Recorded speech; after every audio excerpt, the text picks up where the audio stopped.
Chapter 670. Seeing Taoist Wuguang standing opposite him, and the referee at the edge of the field raising his right hand, Lu Qing was still trying to recall the details of his enemy. He felt like he had forgotten something important. The referee looked around and waved his arm down. Gathering the qi in his dantian, he announced, "Begin!" Clang! Taoist Wuguang's metal longsword suddenly let out a dragon's roar, and left his hand. Electricity swirled around it. Sword manipulation technique. Seeing this scene, Lu Qing suddenly woke up and remembered what he had forgotten. Taoist Wuguang was using a sword, but it wasn't a normal sword. It was more like flying swords in novels. Whoosh! The longsword circled by silver electricity flew out. Accelerated by the magnetic field, it moved faster and faster, more and more powerful. It was like a leaping dragon, or an electromagnetic cannon. Lu Qing activated his skill and quickly condensed a crimson fireball. He aimed it at the silver-white lightning and blasted it. Just as the two were about to collide, Taoist Wuguang flicked his finger, and the electromagnetic flying sword casually tilted upward, dodging the fiery cannonball. During this process, the sword was full of intelligence. It didn't disobey Taoist Wuguang's command because of the lack of direct contact. On the contrary, it was as if there was an invisible arm between them, wielding the longsword with ease. This was a profound application of electromagnetic force, and it was also thanks to the environment of the Shangqing sect. If it were any other place, Taoist Wuguang would have warmed up before doing so. How could he master sword manipulation if he couldn't wield the sword with ease? Lu Cheng's scalp tingled at the sight of the silver-white leaping up and the crimson landing. Taking advantage of the change in trajectory, he calmly gathered a ball of golden flames with enemy heart-freezing move, and directed it to fly diagonally towards the tip of the sword. Just then, the silver-white sword circled nimbly on the spot, dodging the golden flames. However, as the golden flames flew past, there was a slight explosion inside. Under the guidance of Lu Cheng's powerful mind power, the golden flames changed direction and struck the longsword again. The golden color of the 9 rotations of 5 flames originated from the techniques of fire force and golden godly fire. It could be manipulated after being fired.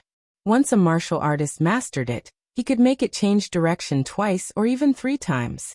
Although Lu Qing wasn't a physical invulnerability expert who practiced fire force, and his golden godly fire was just a beginner, his path of blending martial arts and cultivation gave him a higher mental strength than others of the same class.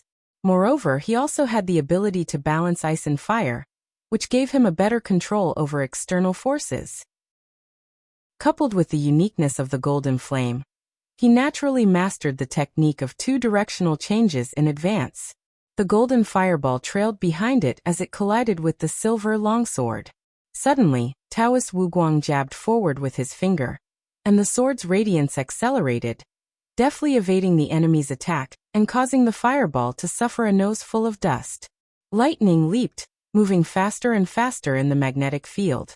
Coupled with the fact that the distance between them had shortened, it had almost reached Lu Qing as soon as it got rid of the golden fireball. There was no time to dodge. Lu Qing raised his arms, straightened his palms, and brought them together, sandwiching the tip of the sword in the middle. Layers of translucent ice appeared in his palms, temporarily blocking the attack of paralysis, with its poor electrical conductivity. But at that moment, Lu Qing suddenly had a premonition of danger. He felt like he had forgotten or overlooked something. 30 meters away, Taoist Wuguang calmly gave up control of the flying sword. He calmly brought his palms together and clapped them together. Boom! A thunderclap exploded in the air, seemingly reverberating in Lu Cheng's heart. He shuddered, his ears ringing, and his vision blurred. He felt like a 1,000-year-old pagoda tree prostrating before the heavenly tribulation. Fortunately, his ice heart had been formed long ago. There were only cracks but no ripples. He quickly calmed down and instinctively dove to the side. Bam! Taoist Wuguang separated his palms and pulled out a dark purple lightning as thin as a cicada's wing. As soon as this blade-shaped purple lightning appeared, it immediately crossed the distance of dozens of meters and slashed at Lu Cheng's back, leaving a bone-deep, charred and bloodless wound that extended from the bottom of his shoulder all the way to the bottom of his butterfly muscles. If Lu Cheng hadn't noticed it and dodged in time, it would have hit him directly in the front, injuring his lungs or heart and severely injuring him. At that moment, Lu Cheng realized what he had overlooked. He had overlooked the fact that Taoist Wuguang had other moves besides sword manipulation. This should have been obvious from the Thunder Sect's physical invulnerability chapters, but he had overlooked it. How strange. In this way, he had both the electromagnetic sword and the support of various secret arts. If he had focused on dealing with the flying sword first, it would have been easy for killer moves like Thunder from a Clear Sky, Cloudless Thunderblade, to take advantage of the opening. If he had engaged in close combat, he would have to divert his attention to guard against sneak attacks from the flying sword. He wouldn't be able to use his full strength, and he would definitely be no match for Taoist Wuguang. Lu Cheng didn't dare to use force concentration to neutralize the effects of the electric shock on his back. Instead, he turned his waist and used his footwork, stirring up a gust of wind mixed with snowflakes. He narrowly avoided the horizontal slash of the electromagnetic sword that had escaped his control. Then, as the wind howled and snow fell, Lu Cheng seemed to have turned into a roly-poly toy. He swayed and changed directions in the snowy environment, competing with the flying sword that needed to be controlled. Soon, he gained the upper hand and started closing in on Taoist Wuguang. But the closer he got, the smoother the sword's movements became. Lu Cheng gradually felt like Taoist Wuguang was hacking and stabbing with his sword. It wasn't as easy for him as before. Lu Cheng took a step forward. The silvery white flying sword swung down. Amidst the flickering light, it almost cut his back. Just then he turned around abruptly, his hands forming a seal. Ancient words appeared in his mind. Lu Cheng bellowed, "Formation." The airflow contracted and solidified layer by layer, transforming into invisible shackles that trapped the electromagnetic longsword in a cage. From the moment he stirred up the snowstorm, Lu Cheng's plan was to attack Taoist Wuguang in the open, and the longsword in the dark. He would first destroy his opponent's best weapon, then engage in close combat with all his might. He wouldn't be able to hold on for long if he just wanted to wear down his opponent. The longsword trembled in place, trying to break free. Behind Lu Cheng, two faint purple and crimson fireballs formed. They converged as he clenched his fist and smashed downwards. At this moment, he only had eyes for the electromagnetic flying sword. He felt like he had forgotten something. Not far away, Taoist Wuguang sighed helplessly. With a flip of his palm, a flash of green appeared. Lu Cheng's hair stood on end. Without hesitation, he gave up his attack on the longsword and threw himself to the side as he detonated the crimson fireballs. Bam! A bolt of green lightning struck the spot where he had been standing, leaving a deep crater and smoking charred ground. The scene was clearly reflected in the ice heart. Lu Cheng was startled and came to his senses. Damn, I actually forgot about my opponent, Wuguang. All I could think about was the flying sword. When my attention was drawn by the electromagnetic sword, I would unknowingly forget about my real enemy, his methods, and even his existence. This is definitely not normal. Recalling Wuguang's lack of presence and the fact that he was always overlooked, Lu Cheng had a vague idea. Perhaps this was his innate ability? The higher the realm, the more exaggerated it is. When not in battle, he could subconsciously make his opponent ignore or forget about him, treating it as unimportant information. In battle, his opponent was fully focused and had locked onto him, so the effect wasn't as good. That was why he practiced the sword manipulation technique. By separating himself from the sword, he could draw attention away from his opponent and reduce his own presence. Empress Luo and the rest didn't warn him about this, probably because they had neglected it. After this match, he might not care too much about it and treat it as an ordinary matter. In the blink of an eye, he would forget about it.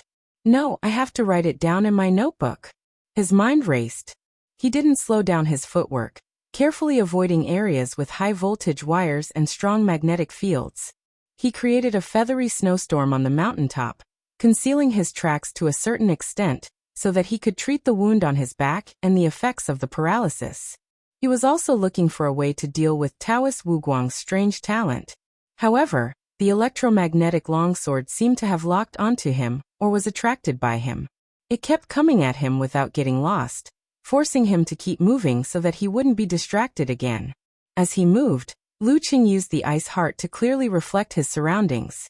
He observed Taoist Wuguang from the corner of his eye, not giving him the chance to be distracted. After circling around, his eyes suddenly landed on a rock beside his opponent. It was a bare rock that had been split in half and was covered in scorch marks. A rock. Lu Qing had a flash of inspiration. He had a preliminary idea. Taoist Wuguang's supernatural ability affects him, but not the environment.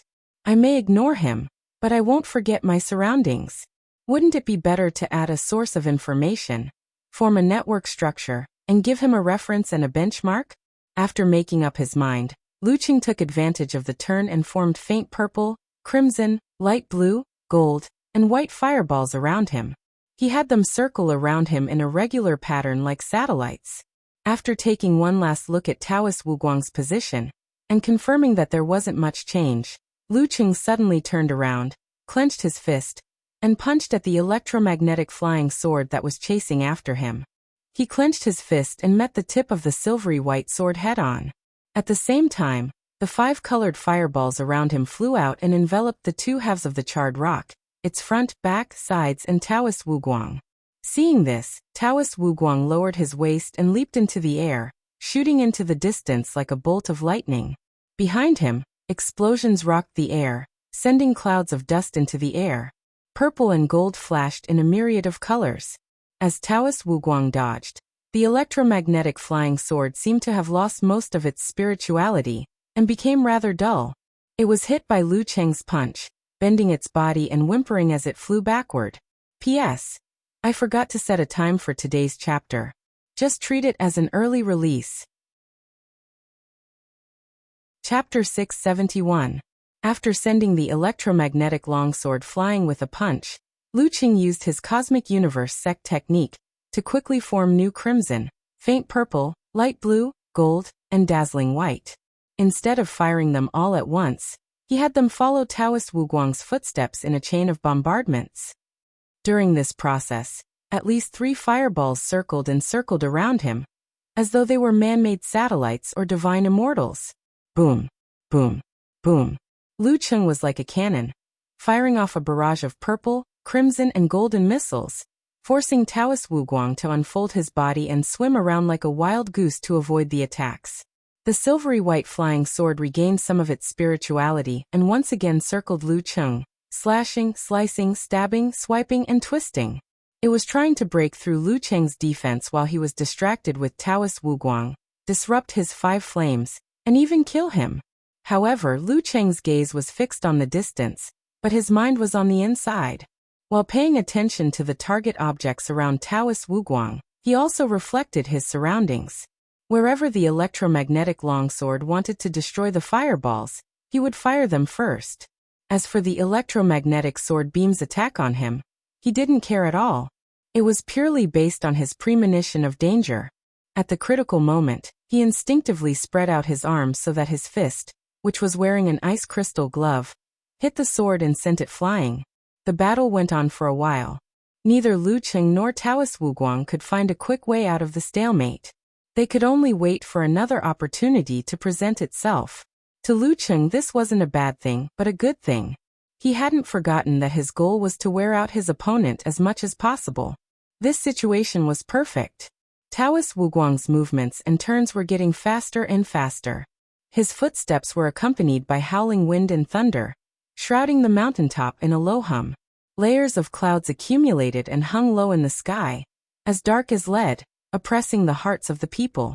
All of this was the precursor to an extreme thunderstorm. Streaks of silver and pure green leaped between the dark clouds, slowly accumulating power, piling up a destructive aura. Bam! Taoist Wuguang took a step forward, the flames behind him shooting up into the sky. Black clouds expanded and filled the air with black smoke. He was like the kind of person who never looked back to see an explosion. Without stopping his footsteps, he pressed his palm, causing the magnetic force to surge and the dancing electric snakes to cut through the darkness and slash at the enemy. Lu Qing felt it in his heart. He immediately shook his arm and punched the tip of the sword. The surface of the sword was clear and pure, surrounded by cold air. Bang! The fist blasted through the air and hit the flying sword. At this moment, the sky suddenly lit up. A thick silver-white lightning illuminated the surroundings and struck down with a loud bang. It bared its fangs and brandished its claws, looking extremely ferocious. It seemed to be attracted by something and pointed directly at the tip of the magneto-optical flying sword. The speed of the real lightning was ridiculous. As soon as it appeared, it was faster than Lu Cheng's reaction after he had sensed the danger. It hit the target accurately, causing it to emit an extremely dazzling light. With a crack, it shattered the enemy's ice crystal gloves. Sword-guided heavenly thunder. Rumble. It wasn't until then that the roar of thunder erupted, reverberating around the mountaintop and silencing the surroundings. Zzz. The remaining electric current from the longsword poured into his fist, quickly charring his skin, and causing his left arm to tremble violently. Soon, the trembling spread to his entire body. He wanted to break free, but it was as if he was stuck there. After the initial and most violent paralysis, Lu Cheng forced himself to hold on. He gathered his remaining strength, gathered his qi and blood, concentrated his spirit, and equaled his dantian. With a whoosh, he pulled back his left arm, severing the connection. However, Daoist Wuguang had already closed in on him at lightning speed. His right hand gripped the hilt of his sword firmly. He lifted it up and struck again. Another bolt of lightning struck. After the heavenly thunder, he seemed to have temporarily lost the ability to control his sword from a distance. Bam! Lu Cheng's dantian qi exploded, his muscles bulging. His fist shot up to meet the attack. First, it spurted out the invading silver-white lightning, then formed a thick layer of ice. Rumble! Rumble! Rumble! Each strike of Daoist Wuguang's was faster than the one before. With each strike he absorbed the heavenly thunder. His sword moves were simple and unadorned, but there was an indescribable mystery to them. Just like the lightning in nature, they seemed to be common, but they contained the most basic and mysterious principles. The 9 tribulations fell one after another. There seemed to be no gap between the sword radiance and the lightning. Although Lu Cheng tried his best to defend himself, even using the momentum to raise the surrounding temperature and create a suffocating hell, he couldn't break free. Gradually he began to falter. Bam! The sword radiance expanded, turning into a bolt of lightning without branches. It struck Lu Cheng's raised arms, shattering the ice wall. Smoke rose from his body twitched, and his legs went numb. He flew backward involuntarily. At this critical juncture, Lu Cheng couldn't care less. He threw the remaining 3 fireballs hovering around him forward. Purple, red, and gold flashed in an instant. Rumble! The huge flames and exaggerated smoke forced Daoist Wuguang to move and defend himself with his sword. However, Lu Cheng didn't take this opportunity to catch his breath. As soon as he landed, his legs gave out and his body went numb. He staggered and crouched. His momentum dimmed, and his breathing became weak. Clearly, he had been badly hit by the lightning and couldn't even perform a force concentration. Yen Zheka and the others in front of the screen either bit their lips or took a deep breath. Their hearts were in a mess, and their hearts were in a mess. Seeing this, Daoist Wuguang spun on his heel and circled around the remnants of the explosion. He lunged at his opponent with his long sword, lightning snakes circling around his body. At this moment, Lu Cheng suddenly steadied himself. He straightened his crouched back and punched forward with both fists like dragons emerging from the sea. Darkness appeared around his body. It was extremely deep and serene. Little bits of fire energy were embedded within it, like the bright stars in the night sky. As they slowly flowed, a boundless, and extremely dangerous feeling pervaded the air. This was Lu Cheng's ultimate move, Cosmic Phantom. His earlier display of weakness was half real and half fake. With the help of a secret cultivation technique, he concealed his actual condition and made himself appear weak and numb to lure Daoist Wuguang into his trap. This was one of the tricks he had prepared for powerful opponents before the match. It was a way to turn the tables when he was at an absolute disadvantage. He didn't specifically target the sect leader of Shangqing sect. Otherwise, he might have forgotten about it by now. Bam! As his fist struck, darkness poured out and enveloped Daoist Wuguang completely. The lightning on his body and sword shattered layer after layer of ice. However, they They gradually weakened in the boundless cold and eventually dimmed. Whoosh! Whoosh! They first broke through the crystal coffin and then attacked Daoist Wuguang. When the last layer of ice loosened, Daoist Wuguang suddenly abandoned his sword and spat out lightning from his hands. One purple, the other green. Then he twisted and reversed, turning one purple into the other green, and one green into the other purple.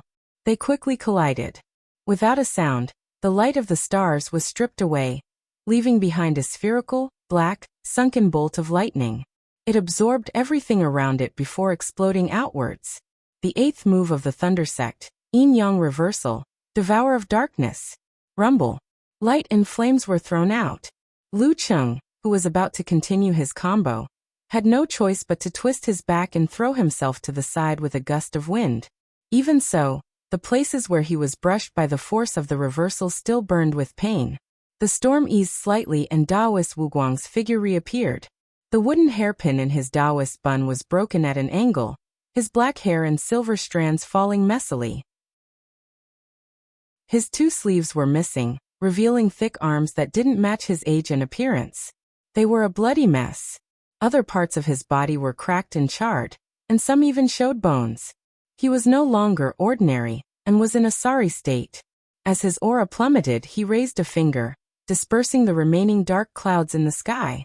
Bolts of lightning wrapped around his home ground and struck down like a plow. Boom! Boom! In the silvery forest of lightning, Lu Qing endured his injuries and fought back.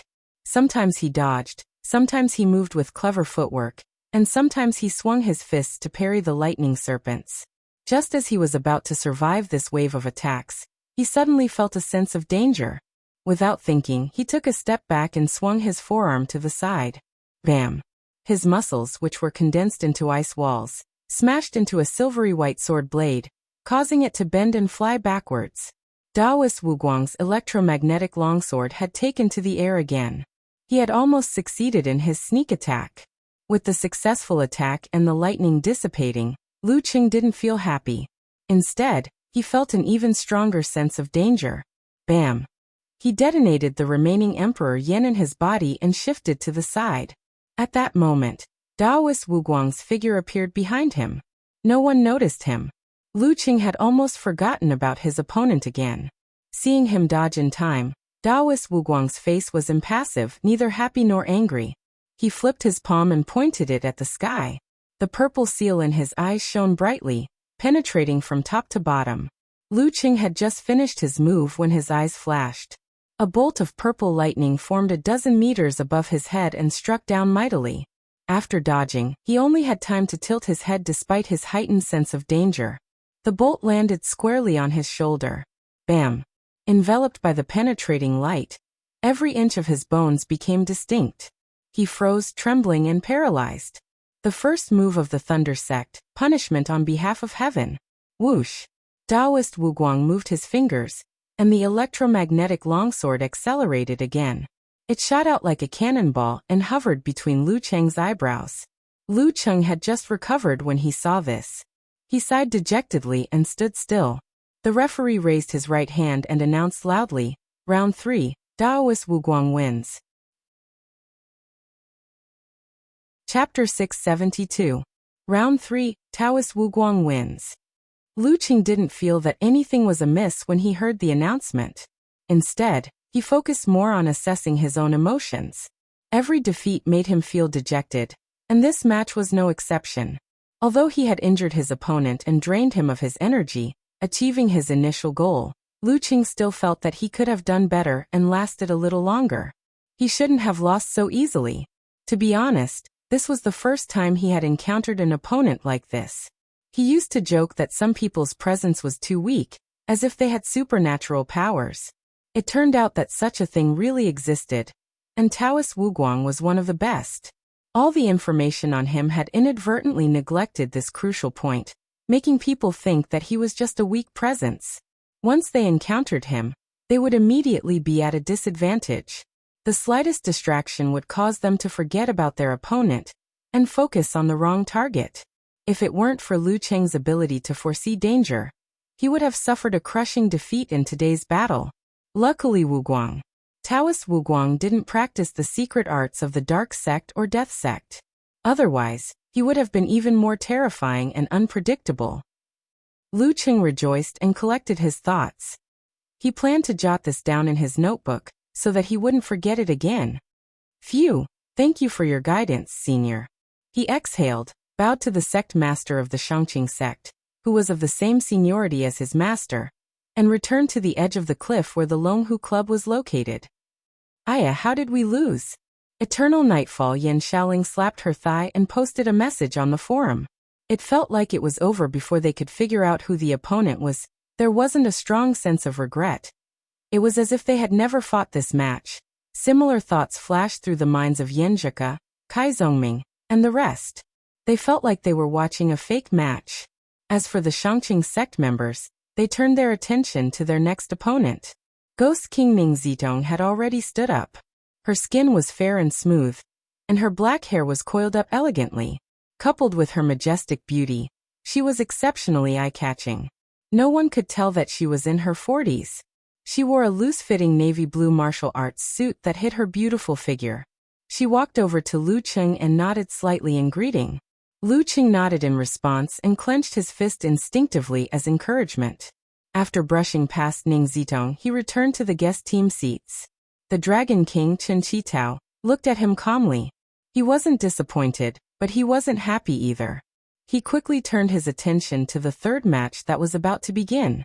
Guojia, on the other hand, was deep in thought with a frown. She seemed to have too many questions that she hadn't figured out. Lu Yan coughed and said with a straight face, "I'm fine." Was this a compliment or a compliment? Lu Qing sat on the cattail hassock and took his ring and phone. He'd wanted to send a message to Little Fairy to share Taoist Wuguang's special ability, but the electromagnetic disturbance had distorted the signal on the ground. He had no choice but to give up for now. He put away his equipment and waited for the battle between Ning Zitong and Taoist Wuguang to break out. Seems like I've forgotten something. Lu Qing frowned slightly. Soon after, he heard the referees start, so he relaxed his expression and focused on watching the match. Due to the heavenly thunder plowing earth, the Shangqing sect's home field setup was mostly destroyed. All that was left were the occasional electric shock zone and a slightly frenzied magnetic field. Ning Zitong majored in the dark sect, so her combat style was very different from the other physical invulnerability experts of the Longhu Club. From the start of the match, she used flickering light and passing shadow to evade the electromagnetic flying sword, and pounced on Taoist Wuguang. Her graceful posture and swift speed made her look more like the Blood Clan in Western legends than an evil ghost. Soon, the strange scene of Ning Zitong chasing Taoist Wuguang and the electromagnetic longsword chasing after her formed in the arena. However, with the advantage of her movement technique, she didn't care about the latter's attacks at all. She was determined not to let her guard down, locking onto her opponent who would be forgotten in a moment of carelessness. Sword gleams danced as she weaved through the air. She was as pretty as a jade, and her sword was like a rainbow. The two frontline mighty ones were evenly matched. One of them had strange, ever-changing, and ferocious moves, while the other was tough and domineering, relying mainly on hammering and whipping. However, it didn't take long for Taoist Wuguang, who was heavily injured and exhausted, to fall into a disadvantageous position. Ning Zitong began the battle with ethereal footwork, always managing to dodge the pincer attacks from the flying swords in the nick of time. There were a few times when the opponent almost hit the controller himself. As expected of the Ghost King, Lu Qing watched with relish as he sighed in his heart. Flickering light and passing shadow was indeed a movement technique that required a dark sect majored in. Taoist Wuguang's close combat skills aren't bad either. The unique skills of the Thunder sect are quite refined, comparable to the sword manipulation technique and the supernatural ability of sense of presence. I've got to memorize it so I don't forget. Oh right, where's the notebook we agreed on earlier? TSK, Sister Ning's claw is so cool. The secret arts of the dark sect are like works of art in her hands. Sigh, it's just that Wuguang. Taoist Wuguang isn't willing to cooperate and always interrupts at crucial moments, preventing us from seeing the best parts. What's wrong with that old man? He's such an eyesore. He's affecting Sister Ning's performance. If only he wasn't around. Similar thoughts flashed through many of the spectators' minds. Perhaps it was because of condemned by the masses, but Taoist Wuguang gradually faltered. After another round of intense battle, he finally lost to his opponent. Ning Zitong, the Ghost King, wasn't unscathed. There were several tears and holes in her navy blue martial arts suit, revealing charred skin and flesh underneath. In addition, a sword mark extended from the right side of her back to her neck, leaving behind a hideous wound and fresh blood. This didn't ruin her image. Instead, it added to her wild and seductive beauty. Words like Bloody Mary popped up in Lu Cheng's mind. Round 4, Ning Zitong wins. As the referee's voice entered his ears, Lu Cheng's gaze shifted to the Shangqing sect seating area. Peng Liyun, in his white robes, stood up straight purely on the strength of his waist. His hair was still short and crisp. His eyes glowed as he focused. It was as though countless lightning bolts were striking down from the ninth heaven. Step by step, he quickly reined in his fluttering thoughts. The aura around him grew fierce, as though it was hiding extremely destructive lightning. Where there's yang, there's yin. Where there's life, there's death. The lightning produced by the interaction of yin and yang had the meaning of righteousness, birth, and awakening, but also destruction, and punishment on behalf of the heavens. At this moment, Peng Liyun was the embodiment of the latter. His surroundings grew darker and darker, reminding Lu Cheng of his ice spirit, which symbolized the boundless darkness of the universe. However, Peng Liyun was closer to death, closer to annihilation, like the end of everything. Huh. Lu Cheng frowned and muttered under his breath. This doesn't feel normal. This isn't the same as the Taoist from before. Suddenly, Lu Yan exclaimed from beside him. Forbidden Sect, Shangqing Chapter. Lu Cheng tilted his head and blurted out in surprise. He can learn it so quickly. Comprehend. Lu Yan corrected him, then shook his head slightly. The sect's legacy is still a little different from ours. If you want to comprehend it, you'll have to accumulate enough merits first. Lu Cheng asked thoughtfully. Then why didn't Taoist Wu Guang show it? He's the sect leader. Do you think he came up with that 10,000 lightning strike, cleansing the earth move by himself? It's just that he integrated it well with his own martial arts, so it's hard to tell. Lu Yan snorted. Lu Cheng was stunned for a few seconds. You still remember that move? If he hadn't mentioned it, I would have forgotten about it. Hearing this, the muscles on Lu Yan's face twitched. He looked ahead and said in an almost inaudible voice, The battle I lost the most was the first time I met Wu Guang. How can I not remember? I remember it very well. I remember it all. There's no need to emphasize it so many times. Lu Cheng glanced at Lu Yan curiously and muttered to himself. Then he gathered his thoughts and cast them away. He turned his attention to the last match, the one that would determine the final victor. The referee took a step back. After Peng Liyun and Ning Zitong were in position, he raised his right arm, exhaled, and announced, Begin. P.S. Here's a book by a friend, Ferryman of the Dead. It's about the supernatural. Chapter 673. Just as the referee announced the start of the last round, the center of the arena suddenly turned dark. It was as though dusk had passed and night was coming.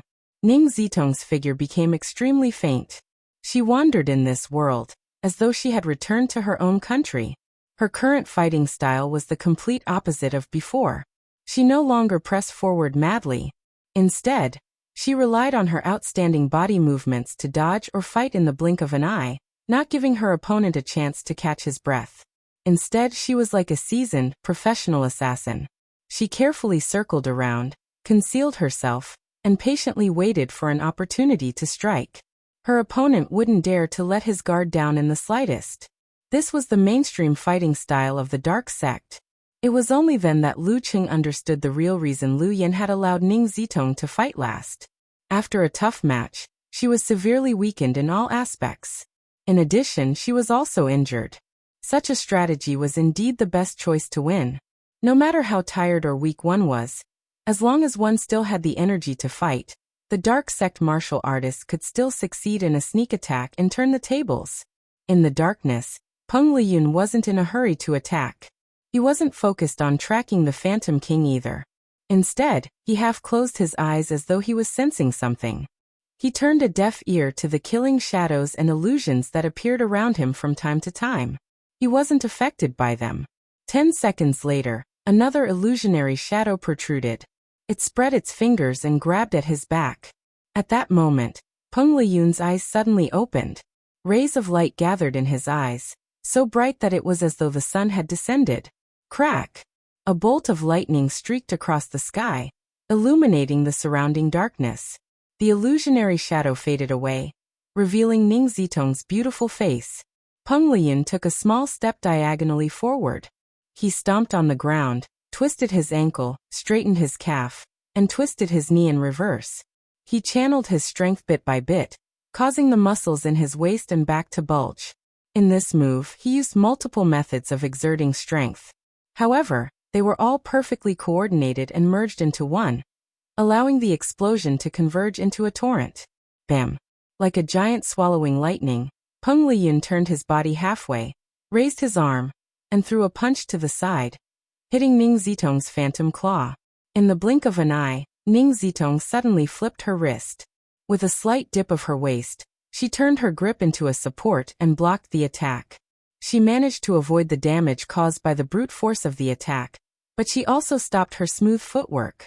Peng Liyun took advantage of the momentum to pull his arm back and turn to the other side. With his tall body, he released another Thor's hammer, accompanied by flashing arcs and violent silver light. Ning Zitong didn't have time to dodge. All she could do was lean back, clench her right fist, and lift it up to meet the punch. Boom! There was a loud explosion at the spot where Ning Zitong had been standing. Streaks of silvery white light flowed out. Black shadows suddenly scattered from Ning Zitong's body and flew in all directions like beautiful butterflies. They carried Peng Liyun's thunder force and power and disappeared into the distance. Strangely, almost all the power of the attack was neutralized. Lu Cheng had seen this move before when he was fighting Dark Knight Bat. It was his opponent's life-saving trump card. However, compared to Ning Zitong, his technique was still too crude and inexperienced. After the swirling shadows took away the enemy's strength, it even left behind an illusory figure. Wasn't that just setting himself up as a live target? Ning Zitong, on the other hand, was nowhere to be seen. It was as if she had hidden in a black shadow or a butterfly. Taking advantage of the chaos, she dispersed. It was strange, and demonic. Sister Ning lives up to her reputation as an experienced titled Mighty One. Priest didn't play around much today. He went all out from the start. It's a complete underdog against a stronger opponent. Lu Qing nodded. He predicted what was going to happen next based on the situation, and verified his own thoughts based on the feedback. Peng Liyun watched as the black shadows scattered and flew in all directions before converging into one in the distance. Peng Liyun was not disheartened at all. With a calm expression, he raised his hands and clapped inwards. Just as Lu Qing thought he was going to hear a bolt from the blue, the clap was a dud. It silently summoned a dark cloud that covered the area where the butterflies had gathered. Bam! Bam! A few bolts of green lightning fell like old trees, enveloping the black shadows. The light flickered, and the illusions distorted and dissipated. It was as if evil spirits from the gates of hell had met their natural nemesis. However, at that moment, a figure suddenly appeared behind Peng Liyun. It was Empress Luo Ning Zitong. Her face was covered in darkness, and her entire body was ethereal. The butterflies that had gathered again were actually her bait. The Ghost King lived up to his name. It was hard to tell the difference between reality and illusion. The traps and loopholes seemed to be intertwined, making it hard for the opponent to guard against. Tensing up, Peng Liyun lowered his waist and bounced forward. At the same time, he clapped his palms together again for another clash. Boom! The ground exploded with a clap of thunder, causing Lu Qing and the rest to feel a little dizzy. However, Ning Zitong seemed to have her ears blocked and her mind sealed. She didn't hear anything and wasn't affected. She was like a real ghost, floating on the light as she chased closely behind Peng Liyun, reducing the distance between them. Peng Liyun pulled his palms apart, dragging out a thin purple thunder blade. Then he twisted his waist forcefully and turned his body halfway, aiming at the enemy. In the high-speed chase, although Ning Zitong had sensed it, she didn't dodge. Instead, she tilted her body and created a strong wind. The blunt knife pierced into her flesh. Purple lightning circled her shoulder and chest. Her flesh was scarred, and the smell of burnt flesh filled the air. Her injury wasn't light. Seizing this opportunity, she suddenly shook her hair, freeing the strands of black silk from their final restraints. Like countless soft whips, they whizzed towards Peng Liyun. She had actually turned her hair into a weapon. 3,000 strands of worry, soul-consuming whip of sorrow. Pa pa pa. The clothes on Peng Liyun's arms and the back of his body were torn apart, revealing streaks of blood that were beginning to swell and turn black. Meanwhile, the intense pain was like a torrent, surging towards his brain. The dark sex poisonous force was excruciating. His scalp felt like it was being pricked by needles. Peng Liyun immediately spurted out silver-white thunder force, illuminating the area.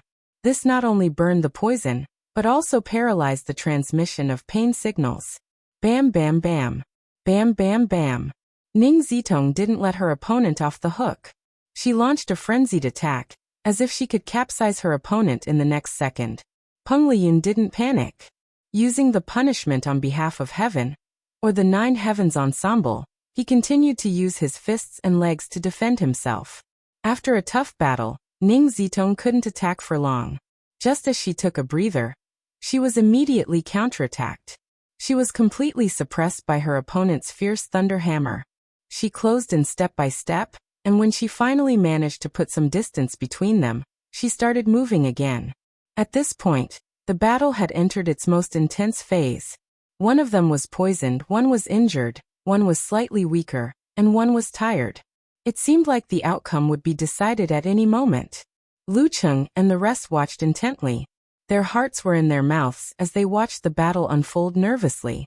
At times, they felt that Peng Liyun wouldn't be able to survive Ning Zitong's next wave of attacks. At other times, they were worried that the Ghost King wouldn't be able to break away and would be killed by her thunderstorm. The winner would be the final winner of the day, and perhaps even the final winner of the year. The battle on the line lasted for a few minutes. While the audience panicked, breathless, or had their hearts pounding, Lu Qing noticed that Peng Liyun seemed to have carefully chosen every step he took. It looked like he was trying to lure Ning Zitong into the area where she would be electrocuted, but in reality, he would always slip past her by accident. Something's wrong, Lu Qing observed, recalling what happened before to look for clues. Just as this thought flashed through his mind, the situation on the field suddenly changed.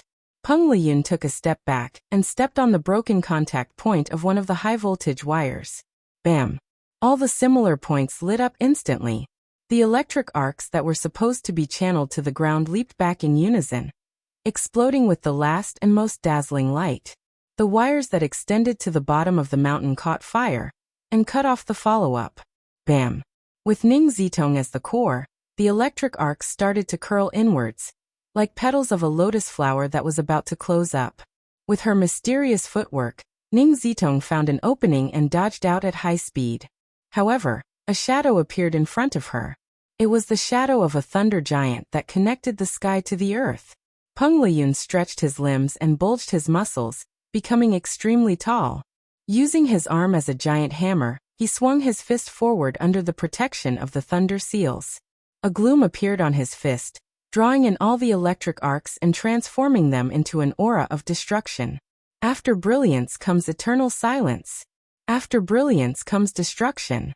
Lu Cheng's vision darkened as he heard the sound of his heart thumping. This Taoist brat has learned to be cunning. He knows how to set up a deceptive formation and launch a sudden attack. He knows how to use his ultimate move at the most opportune moment, instead of being forced into a corner. He won't win just like that, right? As this thought flashed through his mind, Lu Qing suddenly saw light. Seeing light in the extreme darkness was like seeing a volcano erupting, or the sun leaping out of the clouds. A ray of light parted the darkness. A fair, jade-like hand clenched and pressed down on Peng Liyun's fist as if it contained the world. Rumble. Amidst the deafening noise, the natural environment returned to the afternoon. The two figures flew backwards. Ning Zitong was in tatters, smoking, and all her muscles were spasming. Peng Liyun's arm was fractured, and blood was flowing from his eyes, ears, mouth, and nose. When he landed on the ground, he trembled and staggered. Seeing this, Lu Qing was stunned for a moment. He felt as if Taoist had stepped into a trap. Sister Ning seemed to be waiting for his final attack. Something that he comprehended from the Dark Sect and the Clear Jade chapter of the Forbidden Sect? Taoist didn't play around and instead fell for the trap. At this moment, Ning Zitong managed to do a forced concentration and lunged towards Peng Liyun. After a series of moves, she grabbed her opponent and threw him to the ground. Bam! Dust rose and a deep pit appeared. Peng Liyun was lying in it, almost unconscious. With her last breath, Ning Zitong formed a sword with her finger and pointed it between her opponent's eyebrows. The referee looked from afar and quickly raised his hand. Round 5, Ning Zitong wins. The final result, Longhu Club wins. Before Lu Qing could celebrate, a figure leaped out in front of him. It was Lu Yan, running and waving his fists in an exaggerated manner. He looked nothing like a middle-aged man in his 40s or 50s. Chapter 674. F***CK. Aren't you afraid of getting beaten up? Lu Qing, who was supposed to be celebrating, was shocked by Coach Lu Yan's reaction. He forgot what he was supposed to do. The Shangqing sect substitutes didn't look too happy. Even the monks, Yin Yan and Ming He, had unfriendly looks in their eyes. If a fight breaks out, the referee won't be able to stop it. You're in your 40s or 50s and have seen all kinds of storms. Do you have to be so agitated? Look at Sister Ning and the Dragon King. They're just like kids. Lu Qing subconsciously complained. He turned his gaze and saw Empress Luo, Ning Zitong, walking back. He quickly went up to her and praised her with a smile. I thought you would lose that move just now, Sister Ning. Supported by her disciple, Guojia, Ning Zitong replied with a smile. I was waiting for that move of his. Otherwise, I wouldn't have lasted much longer. How did you know Peng Liyun would use that move? Lu Qing blurted out in surprise. Ning Zitong took a deep breath to cover up the pain in her body. She chuckled and said, given his personality, he would definitely use it unless he didn't fight or didn't gain anything. How could he resist not using it, trying it, and putting it into practice? Why does she sound so familiar? Lu Qing was shocked again. There was nothing wrong with describing priest in this way, but to say that everyone knew about it.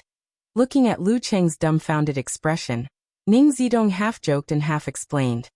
Do you think we don't research our juniors' personalities, habits, and fighting styles?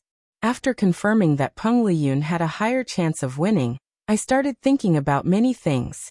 I've eaten salt before. Anyway, I'm very knowledgeable. TSK, as expected of the previous mighty ones. Priest is being targeted. What a wily old fox. Lu Qing was enlightened. Immediately, he had a question that he was too embarrassed to ask. What kind of personality do I have in the eyes of the older martial artists? What kind of habits do I have? What kind of fighting style do I belong to? At this moment, Ning Zitong was disturbed by Lu Yan's celebration. She glared at him. This person is really the same as before. Don't worry about him. If he gets beaten up later, don't worry about him either. All right.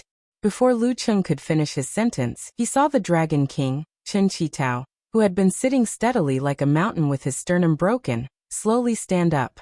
His face was solemn, but he seemed to be impatient as he walked towards the Shangqing sect seats. After this match, the Longhu Club's world's #1 title was in the bag. Chen Qitao stopped in front of Taoist Wuguang and cupped his hands. Then he went to warrior sage Qian Donglu and did the same without any expression on his face. In a trance, Lu Qing seemed to smell a little joy and smugness, but he also felt that it was his imagination. If the Dragon King lost and the warrior sage came to greet him, he would definitely leave in a huff and wouldn't consider anything else. However, the warrior sage was not only lazy, he was also someone who cared a lot about his reputation and image. As he pondered, Lu Qing saw Qian Donglu return the greeting gracefully and say a few words of congratulations and modesty, even though his face was dark and gloomy. Excellence in one, complexity in a variety. Chun Chi-tao nodded slightly and didn't say anything else. He repeated his words, looked around, nodded in acknowledgement, and turned to leave. Lu Qing vaguely saw warrior sage Qian Dongluo's forehead twitch a little. At the same time, he caught a glimpse of Coach Lu Yan celebrating in front of the Shangqing sect members. He paused in confusion and sized them up. He looked lost, as though he had forgotten his original goal. No one noticed that after the Dragon King cupped his hands, Taoist Wuguang let out a long sigh and slowly walked towards the passageway leading down the mountain. Lu Qing looked around, gathered up his mixed feelings of joy and emotion, and came to Peng Liyun's side. Before he could open his mouth, the young martial artist, who was always in a daze, said in a slightly confused tone, "That's right. I think I can win this match. Haha, this kind of Taoist is rare." Lu Qing almost laughed out loud. He replied seriously, "You're being targeted. Empress Luo is waiting for you to use that move." "I see. If only I had waited a little longer, perhaps the outcome would have been different."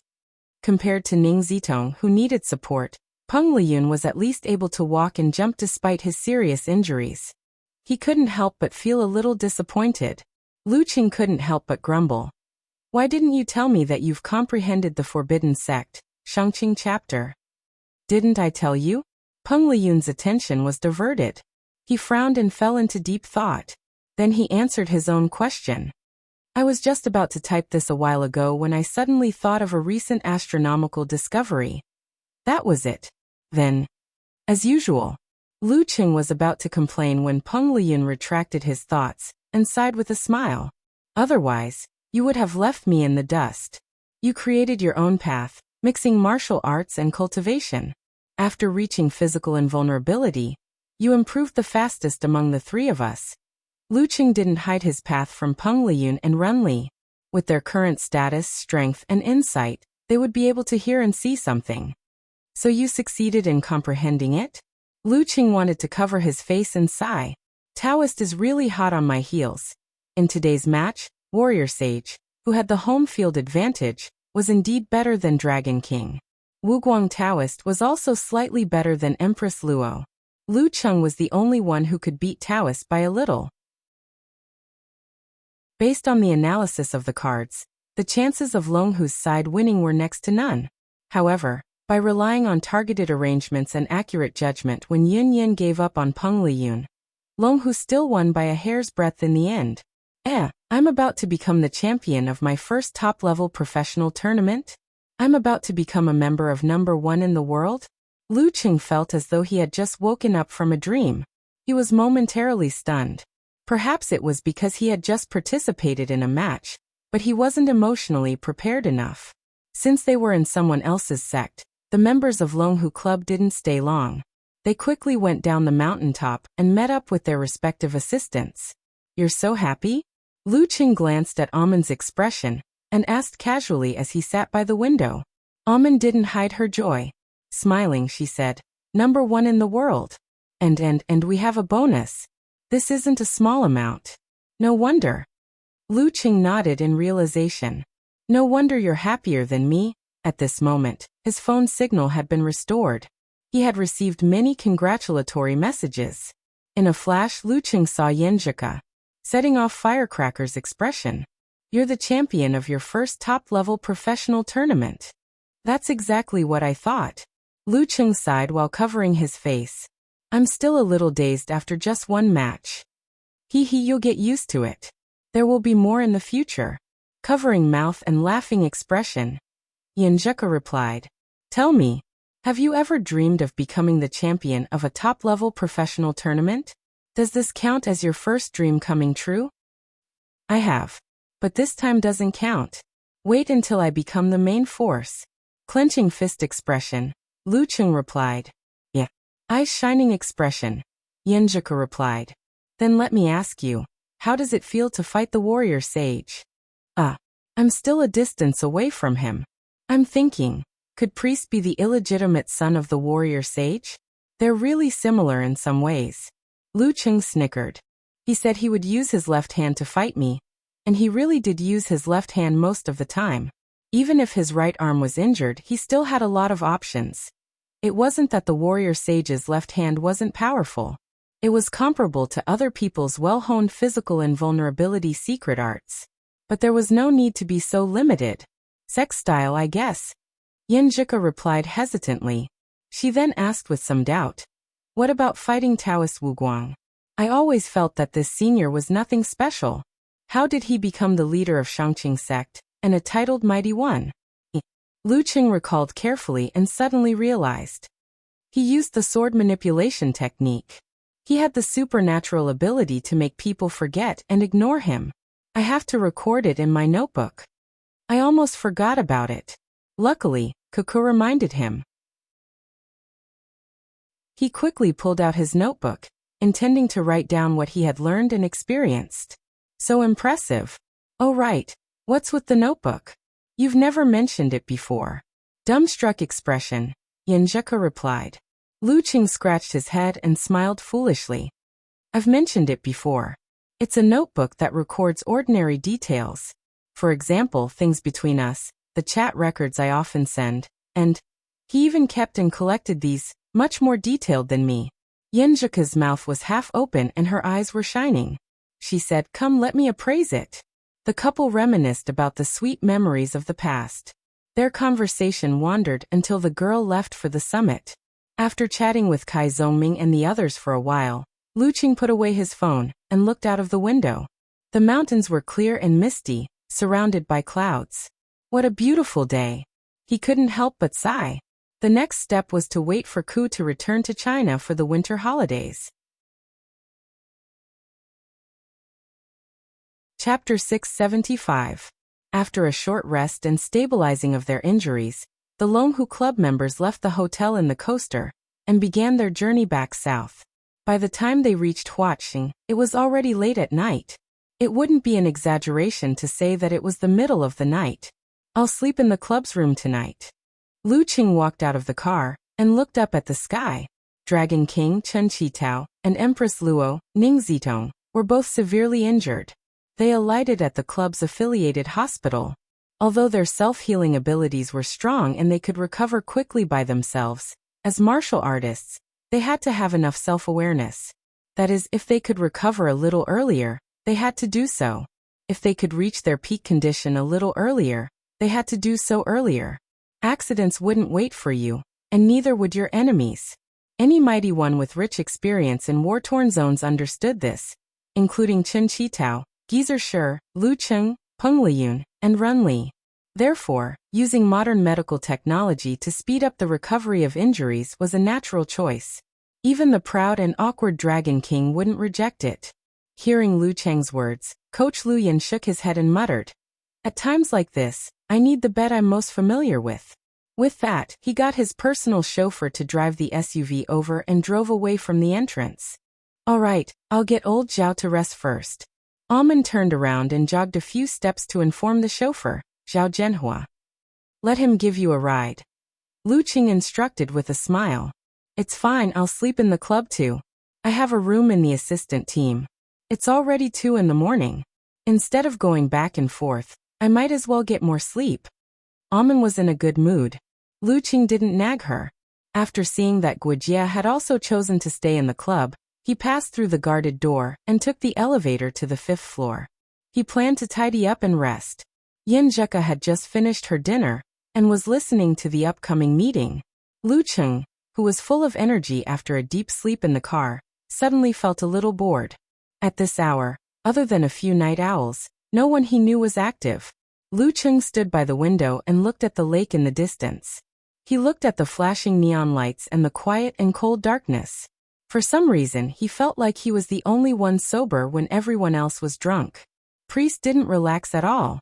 Instead, he used me as a small target and exploded with even stronger and more persistent motivation.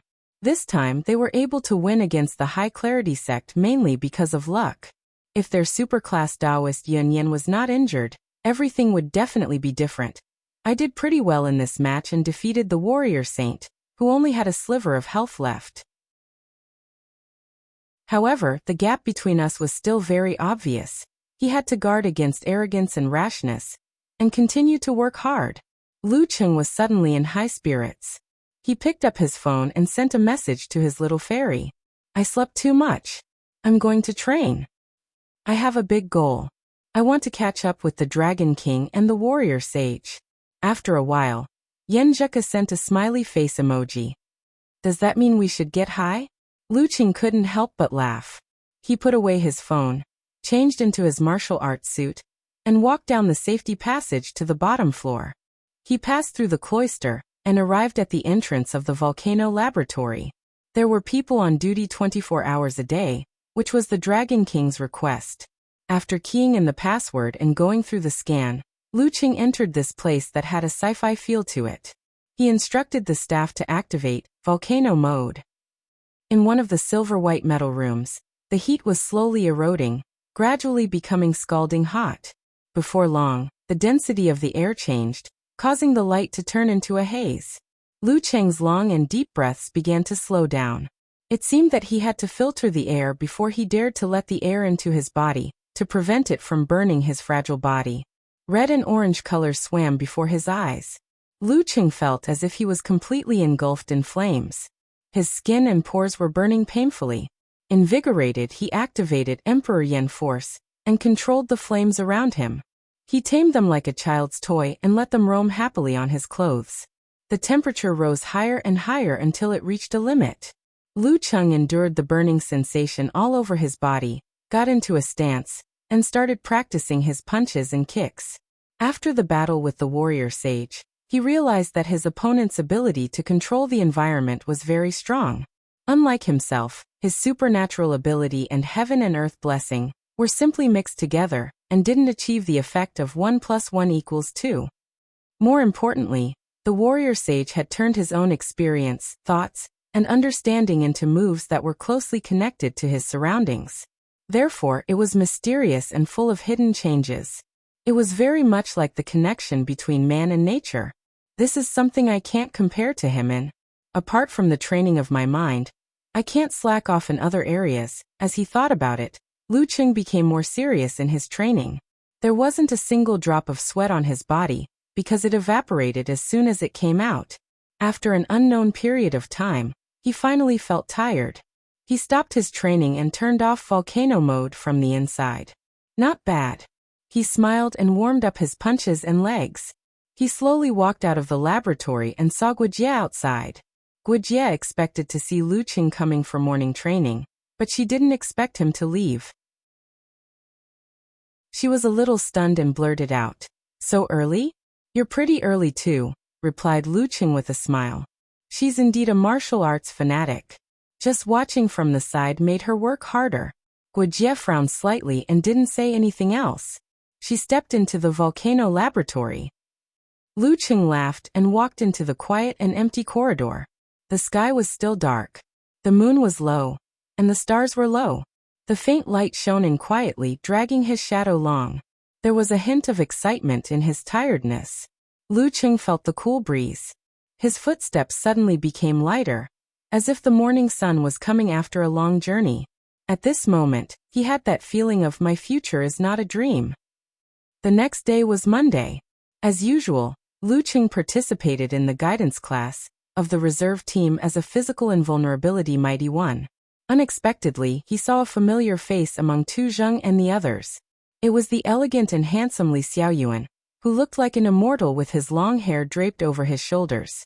Li Xiaoyuan, the Li Xiaoyuan whose aesthetic taste had always left him dumbfounded. The Li Xiaoyuan whom he had met at the Martial Sage Candidate Challenge tournament in Yanling. Isn't he from Haiyuan Club? Luqing muttered to himself, but he didn't show it on his face. Only when the guidance class ended did he stop Li Xiaoyuan and drag him to a corner. "You're here to observe? Exchange learning," replied Li Xiaoyuan with a smile. Li Xiaoyuan chuckled and replied, "The higher-ups said that we can barely be considered as part of the same system and have some connections, so we need to interact more. So I was sent here." Luqing's mouth twitched. "I just poached Optimus Prime, and now I'm sending you here. Are you trying to make enemies? SSS, you guys will fight." Li Xiaoyuan seemed to be shocked. He widened his eyes and asked, but it wasn't clear if he was really afraid or just joking. Luqing's face darkened. "How would a physical invulnerability mighty one have the time to deal with you? Have some dignity." following which he pouted and pointed at Jialu and the rest. I'm afraid the members of the reserve team will get hot-blooded. Li Xiaoyuan followed Lu Cheng's gaze, ran his fingers through his hair, and clicked his tongue. Then he replied with interest, that's pretty good. Why does this guy look like he's not afraid of trouble? To think that he looks like Run Li, quiet and gentle. Lu Cheng took a deep breath and invited Li Xiaoyuan out for seafood as a host. In a seafood restaurant that Lu Cheng had verified, Li Xiaoyuan was holding a mantis shrimp that was much bigger than a palm. He smiled and said, I heard that there's a special way to eat this. You can use a pair of chopsticks to get rid of the shell. Isn't that simple for us? Lu Cheng chuckled and pressed down with his finger. A faint purple line of fire spread rapidly, and the mantis shrimp's hard shell opened completely, revealing the plump and fair flesh. Lu Cheng stuffed it into his mouth. The light taste of salt mixed with the freshness and sweetness of the shrimp echoed perfectly in his mouth, making him sigh in satisfaction. This move. Li Xiaoyuan glanced at it and suddenly thought of something. Back then, in the Warrior Sage Challenge tournament, there was a mighty one with physical invulnerability in the first challenge tournament. I heard that they wanted you to be their guest this year? I don't think I'm available. Lu Cheng shook his head and smiled. Actually, there are quite a few outstanding martial artists in the first challenge tournament. But that's it. Li Xiaoyuan shook his wrist and shook off the mantis shrimp's hard shell. He said as he ate, Yi Yaoting is still at 6th pin. She's the same age as me. Jiang Wan is also stuck here. It's impossible for her to reach physical invulnerability. I hope she can reach the inhuman stage soon. That guy who defeated you, Wang something, just reached 7th pin. Not bad. Speaking of this, he suddenly sighed with emotion. If I hadn't come to Guangnan to study, joined the martial arts club, and was not chosen by Haiyuan, I'd probably be like them now. It was really good back then. We were carefree all day long. Other than practicing martial arts, we also often caused trouble. When we were eating at the food stall, we had a group fight with some gang members not far from here. We beat them until their bones were broken. You don't look like a gentleman at all. Lu Cheng was reminded of his college life and couldn't help but shake his head and laugh. Li Xiaoyuan also laughed and said, I've always been a person who doesn't talk nonsense when I can fight. Is this the gangster version of Banished Immortal? Lu Cheng secretly complained. Then why did you go to Haiyuan? With your style, you should come to Longhu to practice the fire sect. Well, compared to a frontal attack, I prefer to attack from the side. Li Xiaoyuan answered frankly and self-deprecatingly. Lu Cheng almost laughed out loud. He had a good chat with Li Xiaoyuan on similar topics. After all, they had known each other for a long time, and were both from the martial arts circle in the university. After eating and drinking, Li Xiaoyuan glanced at Lu Cheng and tapped the rim of the cup. He sighed as if he didn't mean it. I hope I can make the great leap and reach physical invulnerability before you get the title. As soon as he said this, Lu Cheng suddenly had a feeling that the bright moonlight had illuminated for years and illuminated countless different paths. At that time, who would have thought that he would meet Li Xiaoyuan in Guangnan today? One of them was at physical invulnerability, and the other was at inhuman. Chapter 676. Touched by Li Xiaoyuan's hope, Lu Cheng gave him his encouragement and blessings. The visit of a friend he wasn't familiar with but had known for a long time, as well as the miraculous fact that both of them were in the same circle, triggered his nostalgia for the past and the throbbing of his heart when he first stepped into the ring. It was a perfect reflection of last night's reinvigorated thought of, my future is not a dream. In such a state he was in a good mood, a little tipsy like before he quit drinking. So much so that after sending Li Xiaoyuan to the apartment arranged by the Longhu Club, he even took a stroll along the bridge by the river. He even climbed up to take a picture of the dazzling city that never sleeps for Yanzhika. The next day, in the SUV heading to Longhu Club, Lu Cheng sat upright with his eyes half closed, as though he was resting. Alman flipped through her notebook, glanced at Lu Cheng and said softly, Mr. Lu, you have to go to the conference room on the 5th floor at 9:10 a.m. There are a few guests. What guests? Lu Cheng didn't open his eyes and asked calmly. Amin had already prepared what to say. Smiling, she replied, "Guess from 2 game companies." Lu Cheng expressed his doubts with a single syllable. "Why are the game companies looking for me? I have shares in them, the kind that belongs to the board of directors?" "It's like this," Amin explained with a smile.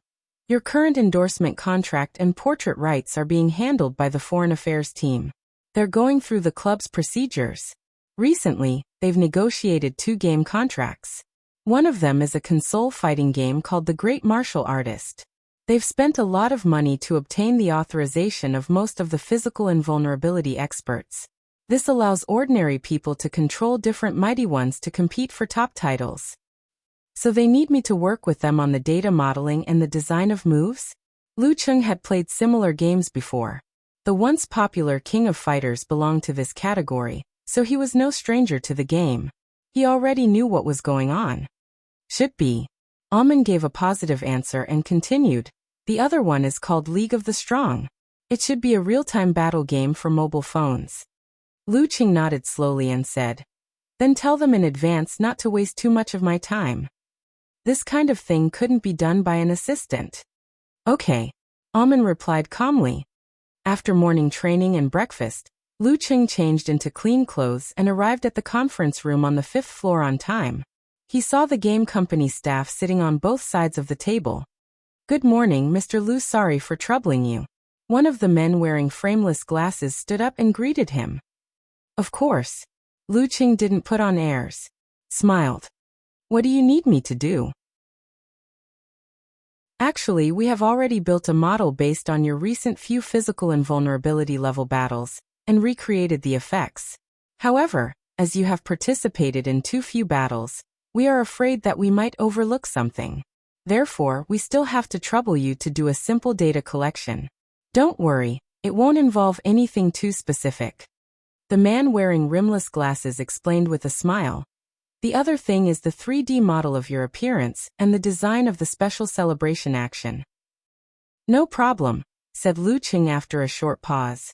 After a while, all the problems were solved. His unique celebration action was also set to a long howl to the sky, spurting the starry sky. When the other team had also achieved their goal, they didn't dare to waste Lu Cheng's time. They all got up and left. "Thank you so much, Mr. Lu. This is our internal test. Just treat it as a demo. If you're free, you can play a few rounds and give us your feedback. Especially the parts about yourself, so that we can adjust them in time." The man wearing half-rimmed glasses bowed and handed Lu Cheng a disc. On it was written, "The Great Martial Artist." From their previous conversation, he could tell that Lu Cheng was a gamer. "We'll send you the demo as soon as possible," said the producer of League of the Strong. "Sure." Lu Cheng took the disc and watched them leave. When the door was closed, the conference room was empty again. He was silent for a few seconds. Then, with great interest, he walked to the projection screen and inserted the disc into the mainframe. I wonder what level they've chosen for me." Lu Cheng sat down cross-legged and watched the screen light up. The logo flashed. Soon, he entered the selection interface and saw more than 100 avatars of physical invulnerability experts. Unsurprisingly, he chose himself first. "This face looks a little stiff." Lu Cheng curled his lips. Then he glanced at the screen and pressed the random button. After a series of flashes, the screen stopped at Dragon King. What a coincidence. Dragon King must be one of the strongest. Just nice to compare my situation. Lu Cheng was delighted and began the battle. Damn, so strong. Even with my control, I still lost to Dragon King. It doesn't show the characteristics of my combination of martial arts and cultivation. No, I have to get serious. After 7 or 8 rounds, he suddenly raised his arm and waved his fist in excitement. On the screen, the Dragon King slowly fell to the ground with a bloody nose and a swollen face. Lu Cheng himself was standing with a finger to his mouth. At this moment, the door of the conference room suddenly opened. Chen Qitao, dressed in dark green, walked in. His gaze was cast on the screen from a distance of about 10 meters. Lu Cheng was stunned.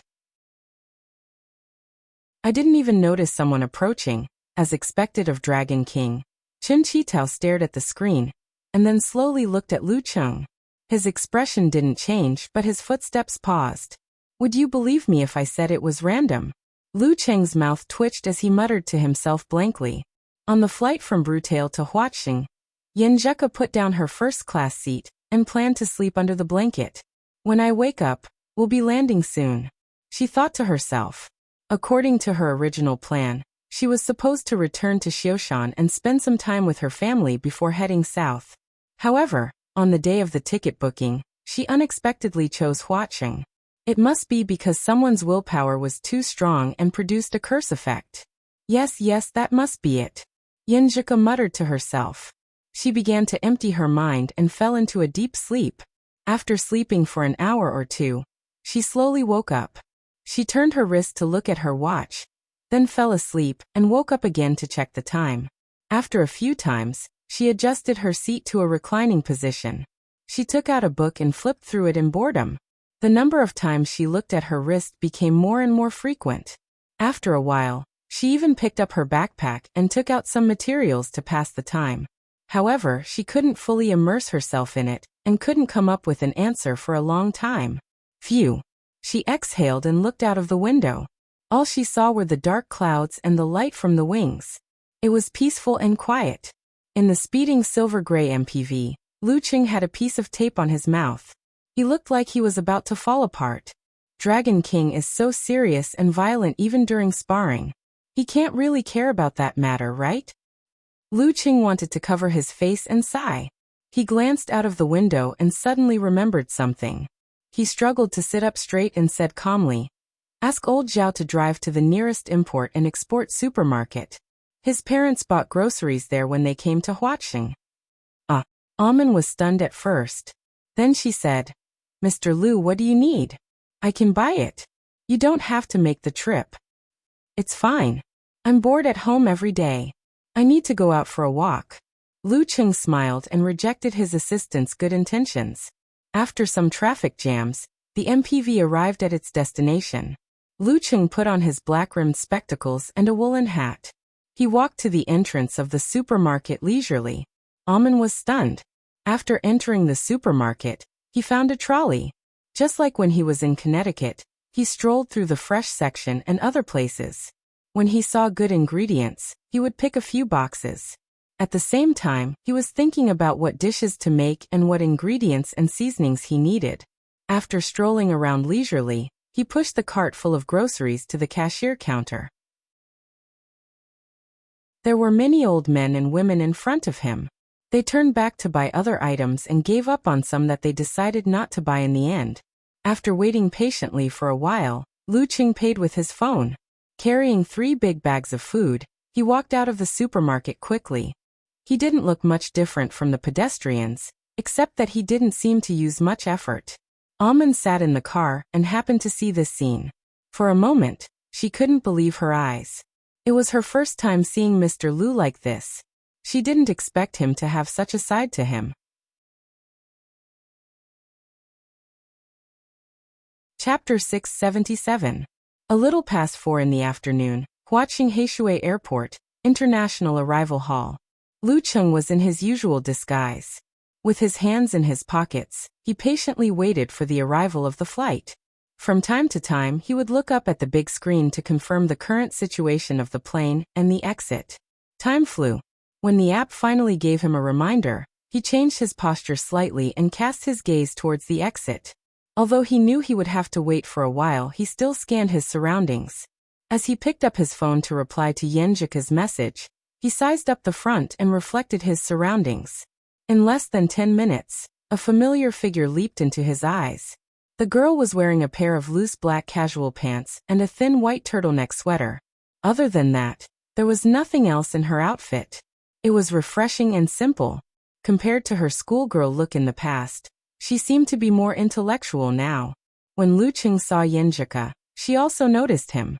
Their eyes met and seemed to be staring at each other. The corners of his mouth curled slightly. Lu Qing took a few steps forward.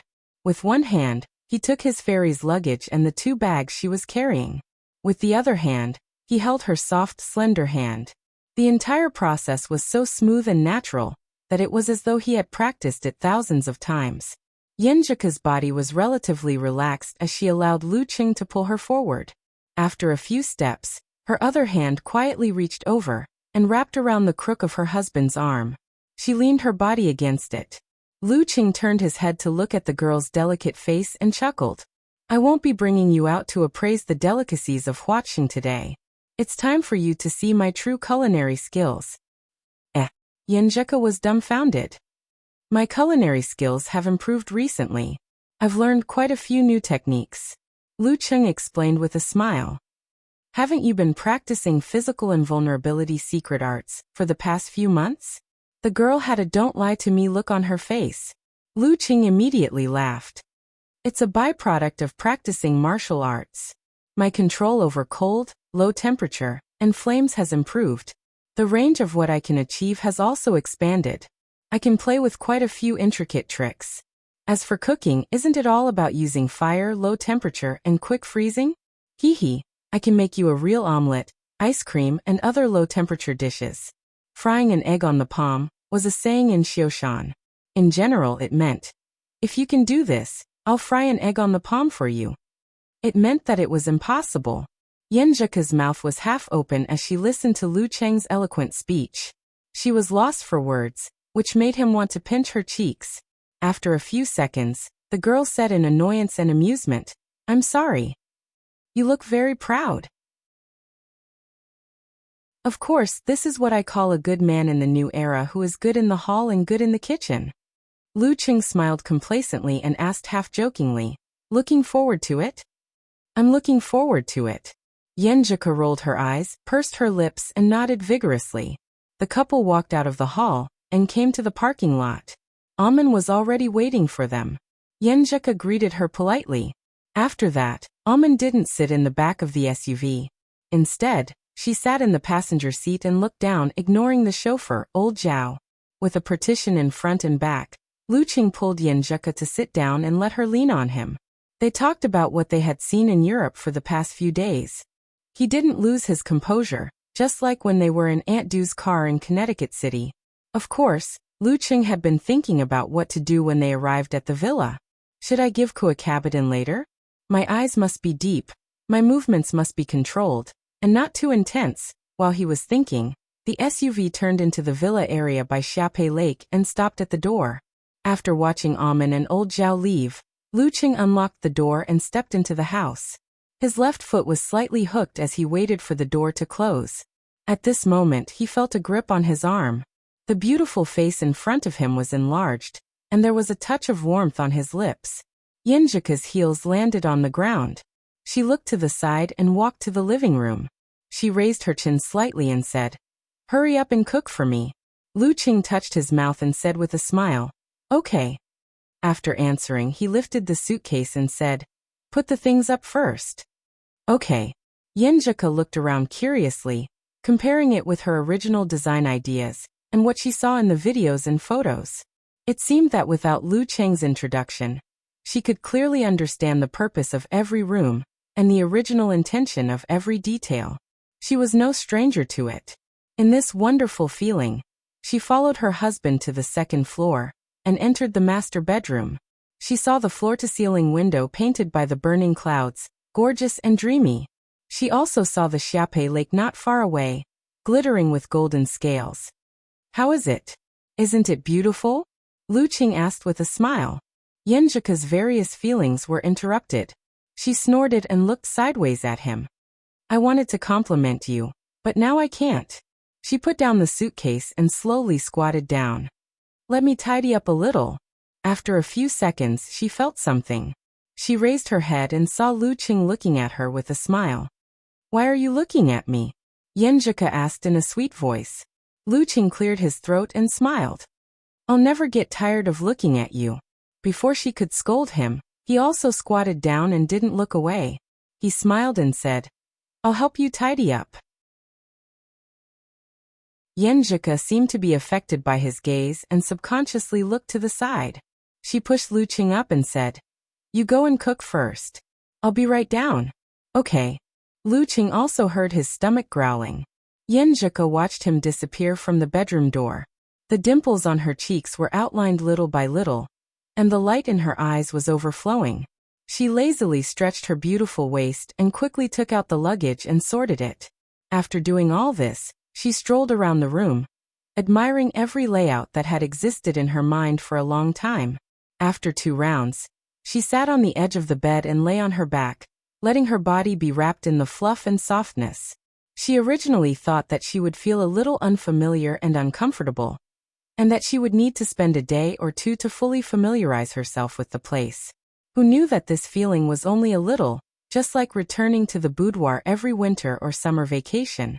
The smell of sunshine, the smell of oranges, so comfortable. I'm a little sleepy. I didn't sleep much on the plane. I'll take a short nap. I'll get up in 10 minutes. 10 minutes. In the kitchen on the first floor, the ice cream was covered in light blue crystals, and then a strong smoke came out, as if it was a fantasy. Lu Qing looked at the meat roasted by the purple flames and couldn't help but look outside. He muttered to himself, I've made a few dishes.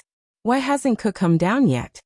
In confusion, he stopped preparing the next dish, cleaned up the mess, and returned to the second floor. When he arrived at the bedroom door, he saw the girl lying on the bed on her side. Her eyes were closed, her eyebrows were relaxed, and she was sleeping soundly. She fell asleep just like that. Lu Qing couldn't help but laugh and shake his head.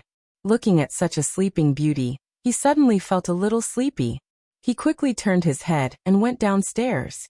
He put the cooked hot dishes into the steamer and adjusted the mode, so that they were in a warm state. As for the ice cream, he finished it in one gulp to prevent the quality of the ice cream from deteriorating. Silently returning to the bedroom, Lu Qing went to the other side and lay down beside Yinjika. Just as he came to a stop, the girl automatically turned around, wrapped her arms around him, and put her feet on him as if she was entangling him. Her breath was warm and sweet, and he smelled a fragrance. Lu Cheng's lips curved into a smile. His body and mind relaxed, and he quickly fell into a deep sleep. The next morning, after a late dinner, Lu Cheng and Yen Zhika took a commercial car and began their journey to the Longhu Club. According to the plan, they would live as usual for the next few days. They would train in the morning and wander around Huaqing in the afternoon, experiencing different delicacies and specialties. At night, they might go out and look at the river of cars, or stay at home and burn their passion. When the last 2 rounds of the top professional competition were over, and the girl returned from Xiushan or Jiangnan, they would go on a road trip that they had prepared for a long time. What are you thinking about?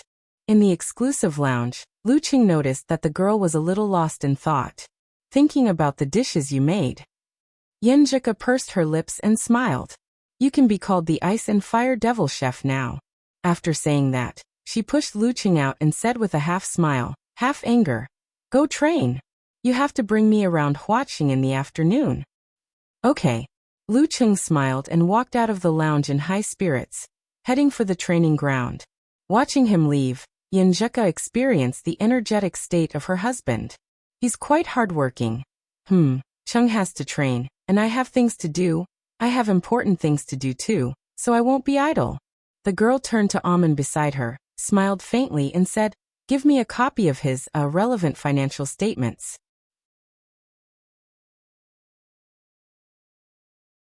Chapter 678. At noon, Lu Qing left the volcano laboratory. Wiping his forehead and face with a white towel, he took the elevator back to his personal lounge. As a person who cared about his image, he wouldn't simply evaporate his sweat to avoid affecting the breathing of the living creatures nearby. Lu Qing opened the door and stepped in. The words he was about to say were swallowed back in his throat by the quiet atmosphere. In the office-like room, golden sunlight shone in through the floor-to-ceiling windows, dyeing everything in brilliant colors. Even Yen Zhika's black hair was shrouded in halos, giving her the feeling of an oil painting. The girl rested her chin on one hand and clicked on the mouse with the other. She was focused on the computer screen. Beside her was a stack of printed papers. Sometimes she frowned. Sometimes she picked up a fountain pen and gently bit the end of it. Sometimes she tapped on the keyboard. And sometimes she wrote something on the paper. She was completely focused on nothing else. Even when she sensed her husband coming in, she only glanced at him with her beautiful eyes that were as black as ink. Lu Qing couldn't help but laugh. He sat on the sofa and didn't say anything. He quietly watched his little fairy girl work, watching her unconsciously biting the pen. After a long time, Yenjika suddenly let out a cry of ah, and looked up at Lu Qing. She asked in a daze, "What? What time is it?" "It's almost 1. Lu Qing turned on the phone screen and glanced at the time. Yenjika pursed her lips and turned her head to the side. She suddenly realized something and felt a little embarrassed. "I was wondering why I always wanted to eat something." "Haha, it's not too late now. It's not even noon yet." Lu Qing stood up and walked towards his little fairy girl. "Yes, I want to eat crab roe dumplings, sugar cakes, shrimp dumplings, and—" Yenjika muttered to herself. She couldn't help but swallow her saliva. Then she put away the paper and pen. Waving her hand, she said, "We'll do the rest tomorrow." Lu Qing held her hand and smiled in agreement. "I want to continue tomorrow too." In the afternoon, Lu Qing and Yenjika walked out of the restaurant side by side. They took the escalator to the ground floor. There are so many people over there. While the sun was setting, the girl saw a group of people surrounding a certain door on the left side of the street through the window. She didn't know what they were looking at. Lu Qing followed her line of sight, and only saw a dark mass of figures. He suggested with great interest, "Let's go and have a look." Even physical invulnerability experts were curious and had the genes of onlookers. Sure. Yenjika was equally excited. When they reached the bottom floor, the young couple first exited the entrance of the mall and walked around for 100 meters before they arrived at the place where the crowd was gathered. They found that both the upper and lower floors of the mall were decorated in the same style. It was light and elegant, deep and profound, and it was very Japanese. Shinya Dojo. Lu Qing read out the name of the sign.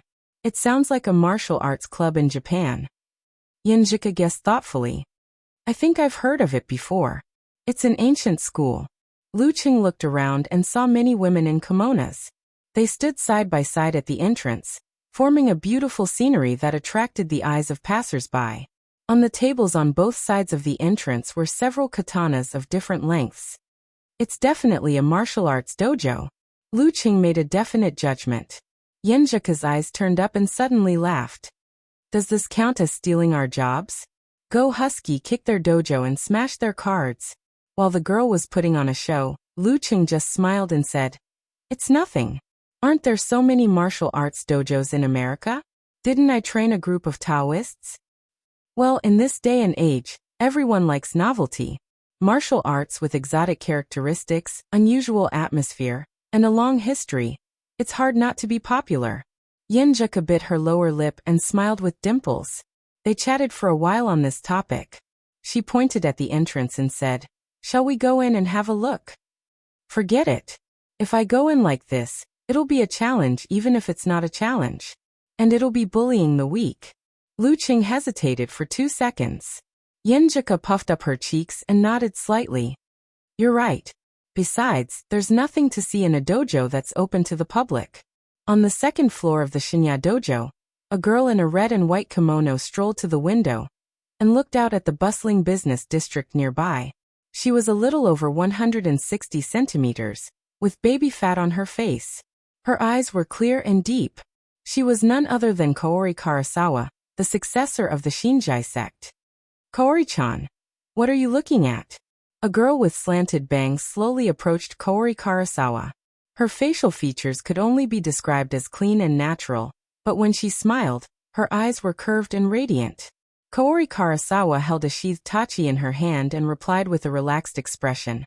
"Just by looking at this bustling city, there doesn't seem to be much difference between China and America, except for the language. But the unique feeling of walking is completely different. Do you Shinjai sect people speak so strangely? It feels like a real monk." The girl who asked the question smiled. "Let's talk about you instead. Why did you suddenly apply for a visa to come to China? Didn't you just enter the realm of God not long ago?"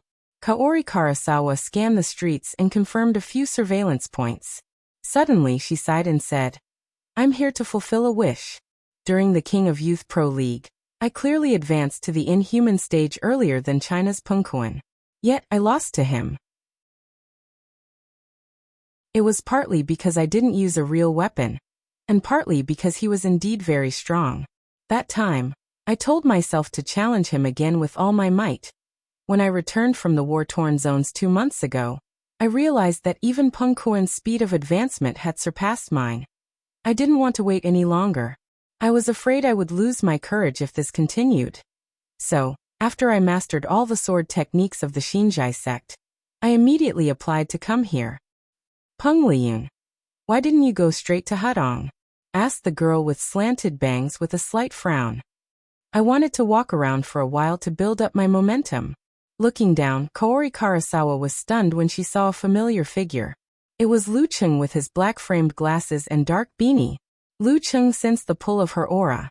Lifting his head, he looked towards the window on the second floor, and met a pair of eyes that were as deep as an ancient well. Kaori Karasawa naturally gathered her momentum. Her mind was on alert as her right hand reached for the hilt of her saber instinctively. She was like a divine weapon sealed in a case. She had endured and waited for a long time, polishing her edge from time to time and honing herself. She was about to shine brightly and cleave the heavens. At this moment, she felt as though Lu Cheng had disappeared. Before her was boundless darkness and majestic stars. If she got too close, she would melt. If she got too far, she would freeze. It was so vast, so magnificent, yet so dangerous and so terrifying. Kaori Karasawa felt as though if she were to strike with her saber, she would only be able to create a few ripples. It was just like how she used to train her swordsmanship under the stars. Her target could be a waterfall, a bamboo forest, or a boulder, but never the night sky. That would be a waste of energy and wouldn't be of any use. Her right hand rested on the hilt of her saber for a long time. The universe receded and the stars faded. Lu Cheng retracted his gaze and pulled Yan Zheka to the other end of the street. What happened just now? Asked the girl, unable to hide her confusion. Lu Cheng's lips curled slightly as he replied calmly, a former opponent. She has also advanced to physical invulnerability. On the second floor, Kaori Karasawa took a deep breath as she watched the two disappear into the distance. She had long heard about his advancement to physical invulnerability. She had also seen his recent battles and understood his current standards. However, compared to her previous encounters, he seemed to have undergone some fundamental changes. He had become very strange, so strange that there was no precedent. It was also strange that she couldn't draw her saber. Seeing Kaori Karasawa remain silent for a long time, the girl with the slanted bangs waved her hand and said, "Kaori-chan?" "Huh." Kaori Karasawa tilted her head in confusion and returned to her senses. "What are you thinking about?" asked the girl with the slanted bangs after some deliberation. Kaori Karasawa pondered for a good 10 seconds before replying, "There are too many physical invulnerability mighty ones in China." The girl with the slanted bangs waited for her to continue. Kaori Karasawa's face darkened slightly as she continued, "And we have too few." Without waiting for the girl with the slanted bangs to ask further, she continued, "That's why we can't organize such large-scale professional competitions and title matches. We can't be like their physical invulnerability mighty ones, who have to constantly improve their Dao and techniques." That's true. The girl with the slanted bangs couldn't lie to herself and nodded in agreement. At this moment, Kaori Karasawa suddenly smiled sweetly and said in an ethereal tone, "Do you think I can stay in China and participate in such competitions? Not only do they have sects, but they also have the union and clubs. They should be able to invite foreigners, right?"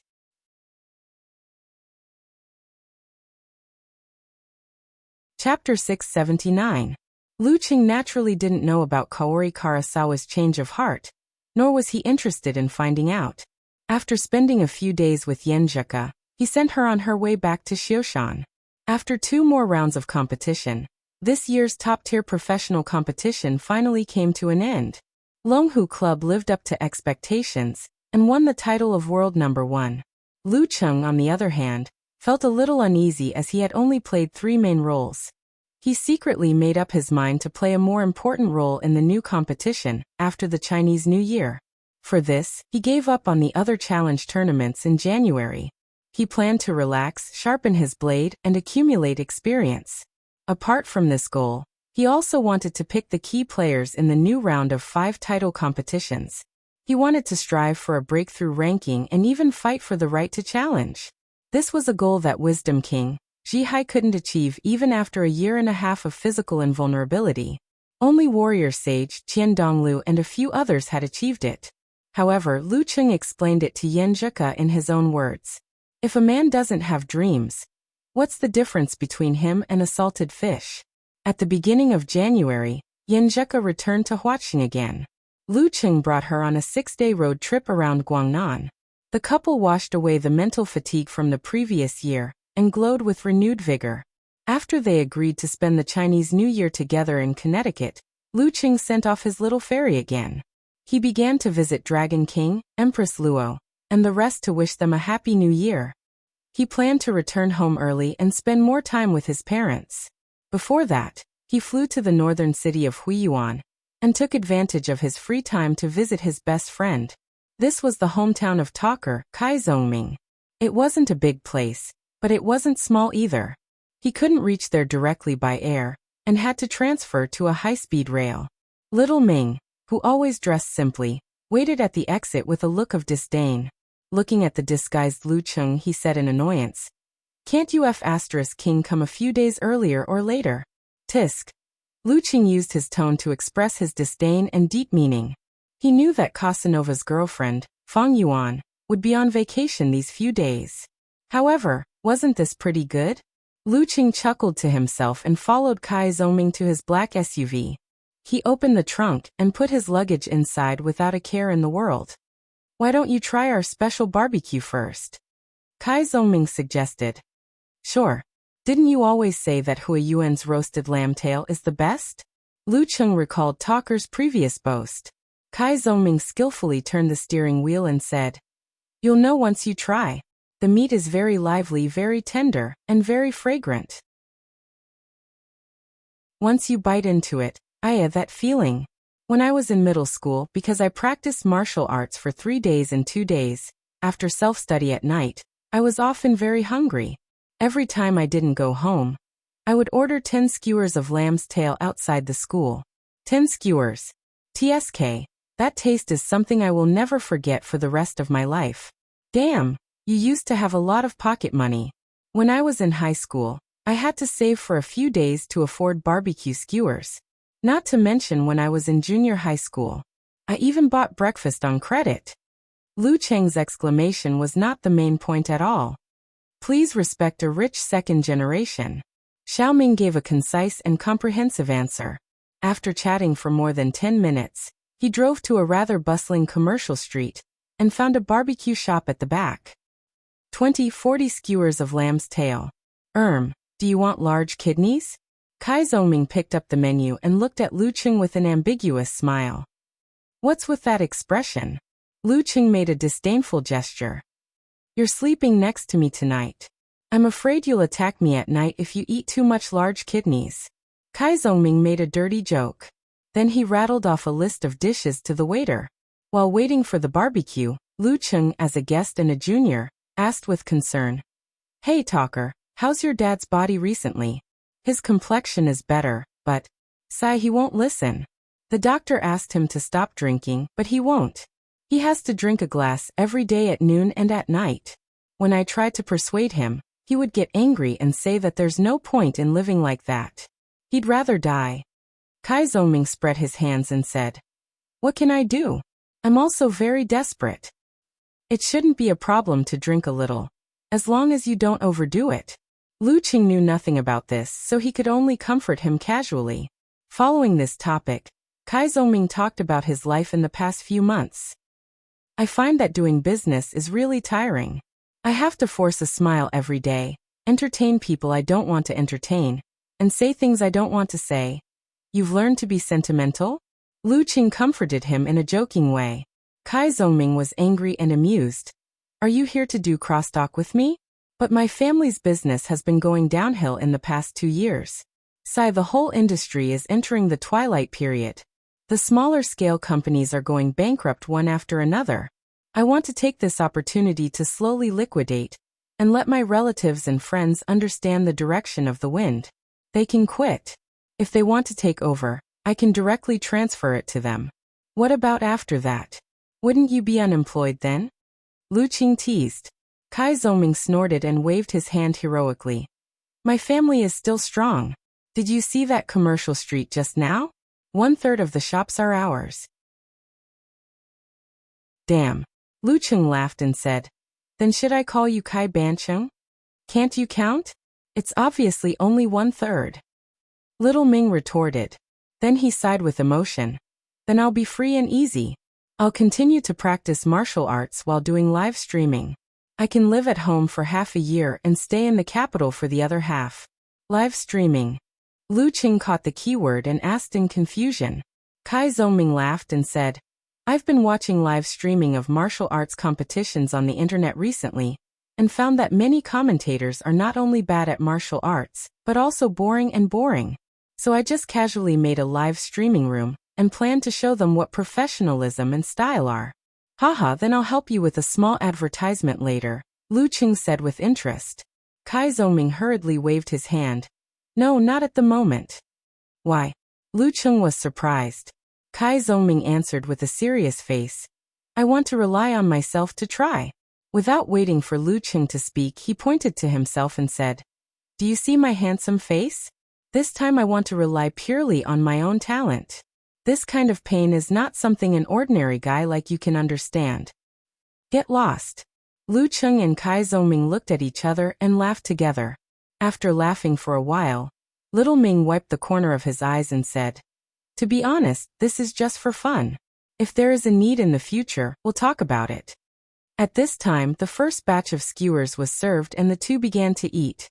After eating and drinking, Lu Qing praised the sheep's tail, while walking with Kai Zongming in the commercial street to digest the food. Here, the place where I started to practice martial arts. While walking, Little Ming pointed to a martial arts dojo by the street. The name of the dojo was, as expected, ordinary. It was called Huiyuan Stars. When the kidnapping happened, Lu Qing recalled the conversation in the past. Yes. Kai Zongming smiled and said with half emotion and half longing, Every time I pass by here, I think that if I'm really free, I'll still try to practice martial arts. Not necessarily on this path, but at least I'll have a taste of the dance stage. Otherwise, I won't be satisfied. Damn it. What do you mean by round and bright? You make it sound like a man can get pregnant. Lu Qing's mouth twitched and said, Talker, I think you shouldn't do a live broadcast as a commentator. Do a live broadcast as a crosstalk. Yes, you'll definitely be popular.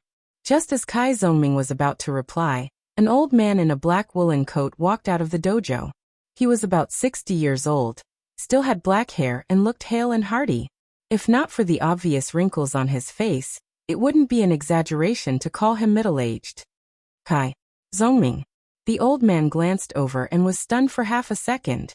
Hello, Coach Yu. Little Ming greeted with a smile. Then he lowered his voice and said to Lu Qing, I'm the martial arts initiation coach. Old man Yu walked over with his hands behind his back. He sized up the student in front of him and said with half a smile and half a sigh, You're full of vitality and didn't stop training. I often tell others that you're the one I regret the most. If you had been more serious, focused, and worked harder, you definitely wouldn't be where you are now. After sighing, he didn't say anything else. After a few words of greeting, he patted Kai Zongming on the shoulder and slowly turned to leave. Your initiation coach is pretty good. Lu Qing listened quietly and sighed with emotion as he looked at the back of old man Yu. It's been so many years, but he still remembers Talker. Kai Zongming chuckled and said, Coach Yu is indeed a good person. He's an elder worthy of respect. The only problem is that he's too prideful and likes to take advantage of others. Ah. What do you mean? Lu Qing asked, amused. Kai Zongming pointed at the entrance of the Martial Arts Center and said, Songqing University Martial Arts Club used to be quite famous in the country. Once when I passed by here, I saw my poster. It said something like Outstanding Student, and Lu Qing and Lin Kei's teammate. It's so King embarrassing. Haha. Lu Qing laughed out loud. Old man Yu strolled down the street and subconsciously looked back. He happened to see Lu Qing and Kai Zongming's departing figures, and felt that they were both familiar. I don't know them. He smiled and shook his head. He continued to turn into a nearby neighborhood. Suddenly he froze on the spot. He overlapped another figure with a certain expert. Even though it was disguised, it was definitely him. Old Man Yu hurriedly looked back, but the figure had already disappeared without a trace. For a moment he was disappointed and his heart ached. It was like there was a stack of money on the ground, but he didn't notice it and couldn't pick it up. He remained in this state for a long time. Even when he returned home, Old Man Yu was still sighing. He didn't even taste the supper his wife made. "What's wrong?" his wife asked, puzzled. "I didn't." Old Man Yu blamed himself. "Sigh, what a waste. My heart aches. What a good opportunity. My heart aches." Chapter 680. After 2 days in Huiyuan, Lu Qing received a call from Empress Luo just as he was about to return. "The military has a mission for you." Ning Zitong went straight to the point. "What mission?" Lu Qing wasn't dumb enough to agree right away. Ning Zitong chuckled. "It's nothing difficult. A faction has formed in the war-torn zone to the south of our country. It's involved in the cultivation, manufacturing, and trafficking of drugs. It's seriously affecting the peace of the border region. After a long discussion, we've come to an agreement with the Americans to conduct a joint cleanup operation." "This has something to do with the Americans?" Lu Qing asked sharply. "How else do you think Ta Gu and his gang were able to grow so strong under our watch? The American intelligence agencies are best at such things. Instigating, subverting, disrupting order, fostering power, creating chaos." Ning Zitong replied sarcastically. "Anyway, Ta Gu and his gang aren't enough weight on the enemy's scales. Then what do I need to do?" Lu Qing didn't beat around the bush and asked about his own mission. "Support. Don't let any of Ta Gu and his gang slip through the net," Ning Zitong said succinctly. Lu Qing came to a sudden realization and answered his own question. "Is there a physical invulnerability mighty one among them?" "Based on the current intelligence, there isn't," Ning Zitong denied. Lu Qing was confused. "Then why don't you send me instead of an inhuman or a mutant who's good at tracking?" "Everyone has their own specializations. Don't worry. We don't lack such talents." Ning Zitong chuckled. "Aren't I redundant?"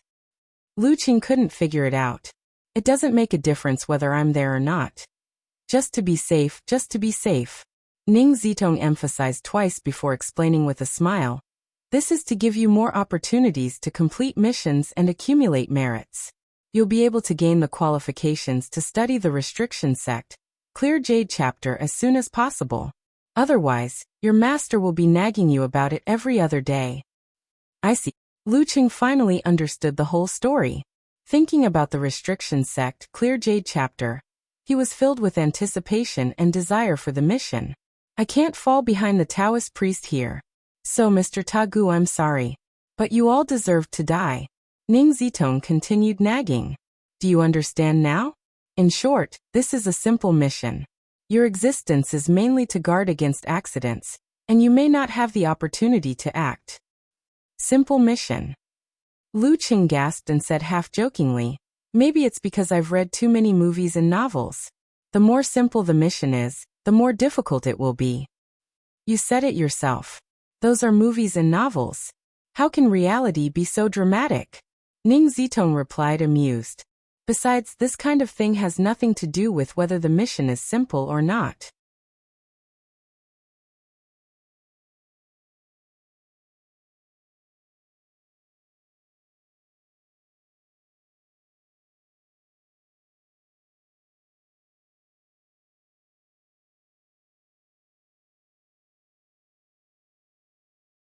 Chapter 681. When Smith saw Lu Qing also noticed him. Slightly surprised, Lu Qing greeted him. "I didn't expect to see you here." Spider was transferred to the war-torn zones, and he was dressed like a dog. Smith's lips twitched and he smiled bitterly. "Lu, I should be the one saying that." He had crossed the ocean and entered the war-torn zones. How could he be related to this troublemaker? Lu Qing chuckled when he heard the resentment in Smith's voice. "In China, we call this fate." My Chinese teacher told me that there's a type of fate called ill-fated, Smith muttered. Spider, you have a talent for crosstalk too. Lu Cheng was at a loss for words, not knowing how to respond. Since the Joint Command headquarters was a public place, it was best not to show too good of a relationship. Otherwise, people might think that something was amiss with the surveillance. He didn't say anything else and just nodded. After the small talk, he was introduced to the American higher-ups and the Special Forces members who would be working with him later. Who is he? Dwayne looked at Lu Cheng's back and asked Smith in a low voice. Judging from the way he was surrounded, he must be of high status. You don't know? Smith asked in surprise. Dwayne's dark face reddened slightly as he rubbed his hands together in embarrassment. I've been in the war-torn zones for 3 years. The information I receive from the outside world is filtered. Smith pondered for a few seconds. To put it simply, he's a newly promoted terror grade expert. Terror grade? Dwayne gasped. The higher-ups don't seem too optimistic about this mission. He was full of confidence, but now he couldn't help but feel nervous. But I don't think we have any terror grade experts here? Smith calmed down and noticed something that didn't make sense. Indeed. China's judgment of missions is different from ours. They're always too cautious. Dwayne nodded thoughtfully, his heart slowly calming down. He trusted his comrade of 3 years even more. This was the reason why he was able to survive until now. Without waiting for Smith to speak, he smiled. Do you know him? He went to Connecticut before. I was in charge of surveillance. He was only a danger grade expert, so we communicated, Smith answered frankly. That means you're friends. Smith, you should be happy. If anything happens, he'll definitely choose to save those he's familiar with first. You'll be very safe. Dwayne said, half in awe and half in envy. Logically speaking, that's not wrong. The corner of Smith's mouth twitched. But you have to know that Lou is a troublemaker. Whether it's intentional or not, he's always surrounded by situations. Things that weren't that big of a deal often develop into a disaster. Just thinking about it. Although there were some things that he was happy to see happen and even took the initiative to participate in, it still proved Lu's ability to cause trouble. Well, in Chinese it was the ability to cause trouble. What is the Hua Nation military thinking? Dwayne was shocked again.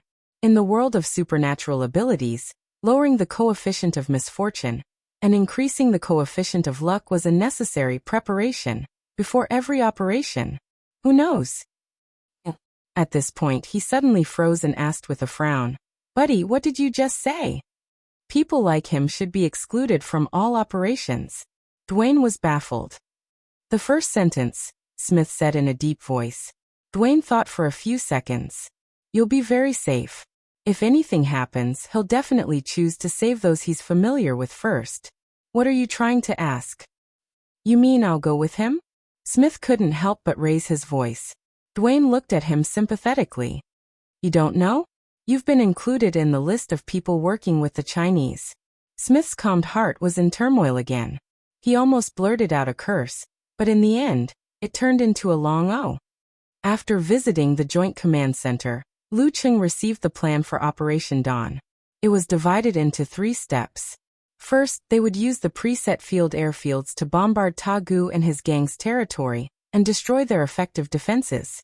After the bombardment ended, the Special Operations Forces would take advantage of the chaos to break in and execute the decapitation strategy. They would try to capture or kill Ta Gu and the other main leaders and disrupt their command. After the decapitation strategy, the ground forces would close the net and clean up the rest. Such a battle plan was straightforward and easy to understand, which corresponded to the simplicity of the mission. As for Lu Cheng, he was only required to participate in the second step, which was to prevent accidents as an assistant. In a 3-story building hidden by the mountains, Ta Gu, who had dark skin and a thin body, fell into a long silence as he rubbed the jade ring on his thumb. He was a mixed blood of Miluo and Xinjiang. He had made a name for himself in the war-torn zones with his courage and fearlessness, becoming a warlord and an internationally renowned drug lord. If not for his injuries and lack of timely treatment, he would have been at the inhuman level. Have you made up your mind? Beside Tagu, in addition to his two trusted mighty ones, sat an old man in a black jacket. He had a sallow face, dark eyes, and a dangerous aura. Tagu's lips quivered a few times. "What are you guys trying to do? Why are you trying to rope me in?" The old man with thin, silvery white hair seemed to have been frozen for a long time. He replied expressionlessly. "You can think of it that way." The war-torn zones, the war-torn zones they're talking about, have a number of mighty ones of physical invulnerability secretly forming an alliance. Some were born and raised locally, while others have betrayed their original countries and want to stay here for a long time. Our goal is to make the war-torn zones truly belong to the war-torn zones. We will bring order back to the land. Of course, the prerequisite is that we are the rulers. You have ample funds and external trade channels. These are all what we need. That's why I'm here to help you and bring you out of danger, as long as you agree to submit to me." After hearing that, Tagu fell silent again. Countless thoughts were running through his mind, but he couldn't make up his mind. Just then, a deep and loud buzzing sound came from afar. It gradually grew sharper, followed by a series of terrifying explosions. Boom, boom, boom. As the building shook, Tagu stood up abruptly with a look of fear. In an instant he made up his mind. He looked at the old man and said, "I promise you." His wife and confidants had already packed their luggage. The chains that hadn't been fully tightened flashed with the glow of gold and guns. After the blanket bombardment, the special forces passed through the smoke and flames and entered the core area of Tagu's faction. They split into small teams and headed for different targets. Lu Qing was undoubtedly in the team heading for Tagu's residence. The team consisted of former Spider-Man Smith, Storm Giant Dwayne, Shadow Hunter Chang'an, and Thoughtless Blade Jiandan. Along the way, they didn't waste any time. Occasionally, they would encounter a few enemies. They were either entangled with spider webs or shot randomly with invisible air blades. Without stopping, they arrived at the 3-story building and saw the scene of burning flames. Tagu escaped. Chang'an sniffed and found a clue from the shadows. He didn't hesitate at all. He fled and gave up just like that. "No wonder he's a hero," said Jiandan as she looked around. After careful inspection, Chang'an said, "They have a lot of people. There are quite a few of them, so they aren't moving fast." Storm Giant Dwayne immediately said, "After them." The few of them set off again. They followed the path, climbed over the hills, and entered a moist forest. As they chased Smith Chang'an, and the others suddenly heard a dense, soft sound that made their scalps tingle. They looked around and saw countless insects, colorful snakes, flying dark clouds, and little things that resembled fine sand. Smith even made eye contact with a spider with a human face on its back. One by one, hundreds and thousands of creepy spiders entered his eyes, making him shudder. The insects that could drown a group of people were just about to move when they suddenly paused. Due to the sudden drop in temperature, droplets of water condensed, and layers of ice crystals covered them, forming statues. At that moment, Smith heard Lu Qing whisper to himself, "This is beyond the means of an inhuman. Is there really an accident?" Smith was silent at first. Then, the corner of his mouth twitched as he thought to himself, "You have the nerve to say that."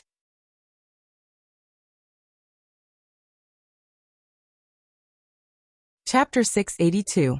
The cold wind whistled, blowing in the tropical jungle, causing the trees to form strings of frost.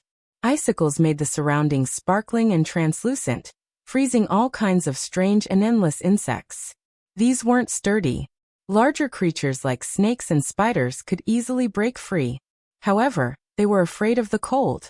As soon as they recovered, they retreated like the receding tide, leaving the area within a radius of 20 to 30 meters completely silent. Lu Qing sensed his surroundings and turned to Shadow Hunter Chung and requested to communicate with the Alliance Command Center. Tell them that Tagu's group seems to have the help of a physical invulnerability expert. Ask them what to do next. He had wanted to request air support, reconnaissance, and bombardment. However, when he looked up and saw the dense foliage and scattered light of dawn, he changed his mind. Yes. Chang'an took out his satellite phone from his backpack and reported the situation to the Alliance Command Center. After a short discussion, a new order was issued. Continue the pursuit. If there is danger, leave on your own accord. Their primary goal changed from capturing Ta Gu to confirming the identity of the physical invulnerability expert and investigating which faction was involved. Then let's continue. Lu Qing took in a breath of the forest air mixed with the smell of rotting leaves. For the time being, he didn't sense any strong danger. Continue. Smith's mouth opened helplessly. He shot out spider silk from his palm and wrapped it around a huge tree branch.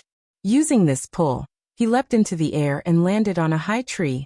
Through the gaps between the leaves, he observed the path ahead and played the role of a responsible scout. There are no enemies within a radius of 300 meters. Smith concluded.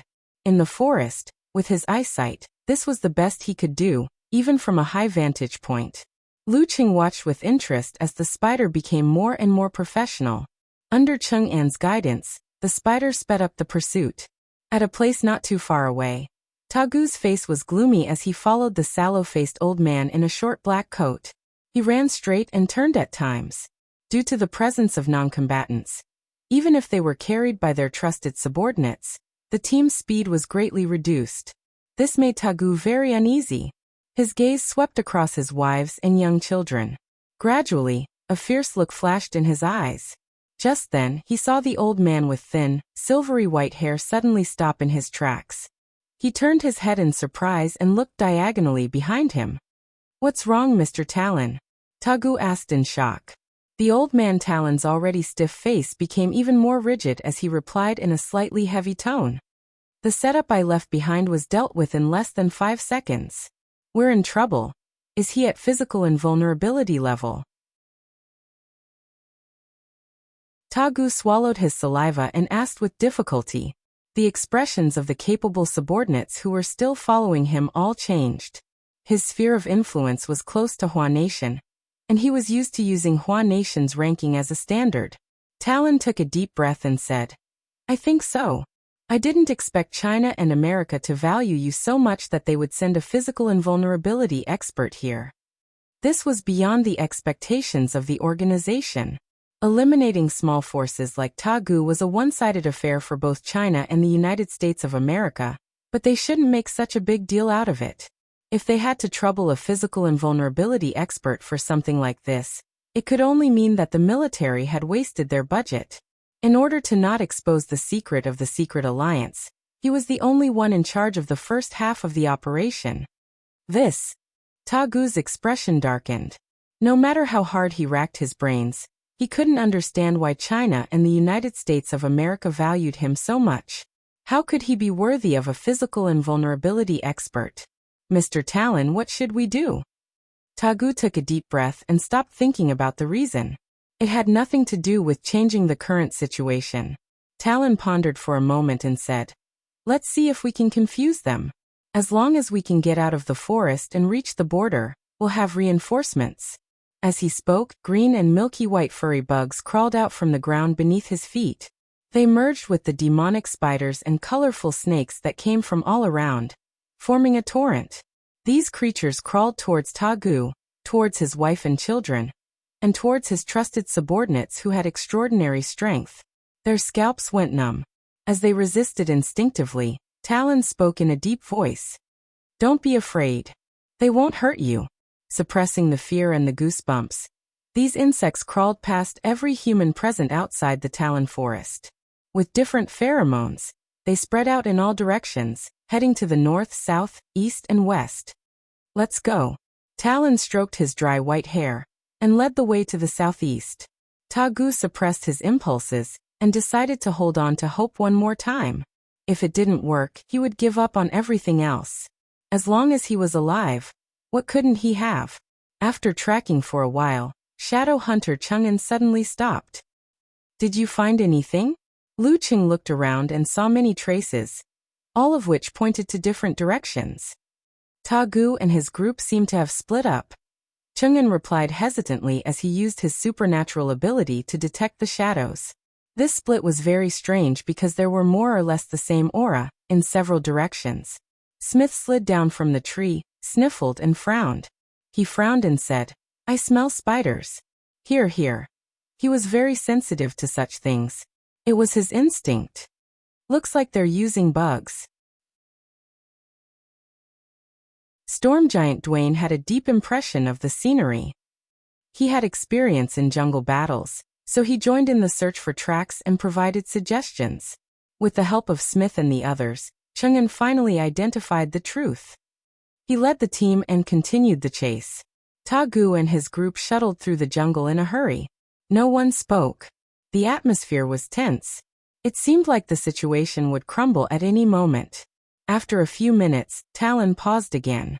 Everyone's hearts were in their throats. They've caught up. Tagu guessed the worst. They probably have the most professional trackers. Talon's stiff face twitched. They're very close to us. Tagu glanced at his wife and subordinates from the corner of his eye. He asked in a deep voice, "Is there a way to escape? If I'm the only one with them, is there a chance of escaping?" Talon was silent for a moment.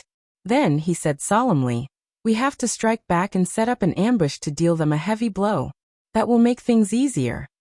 If they were to just escape, he might not be able to outrun the enemy since he wasn't known for his speed.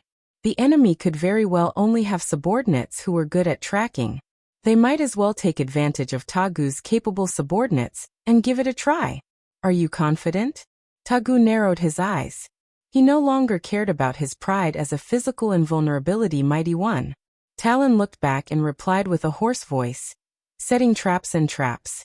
I'm very good at it. As for the best results, that will depend on whether you guys are willing to give it your all." "That's what I'm good at," Tagu said through gritted teeth. The unique scenery of this place retreated as the trees swept past them. As Smith gradually got used to the atmosphere, he suddenly saw Lu Qing stop in his tracks and extend his arm to stop the group. "There's a problem up ahead," Lu Qing said as he looked at the jungle dozens of meters ahead. Thump. Smith could hear his own heartbeat. He almost turned tail and ran. "A problem?" Chang'an, the shadow hunter, looked around and asked in confusion. He didn't detect any danger. The insects and birds were still active, and the shadows there were extremely normal. "I smell danger." Lu Cheng's lips curled into a smile. He didn't attempt to find the enemy, identify the traps, or do any delicate work. Instead, he condensed a violent, crimson fireball around him. After the crimson was a faint purple, a light blue, a blazing white, and a golden yellow. Lu Cheng was surrounded by the symbol of the gods.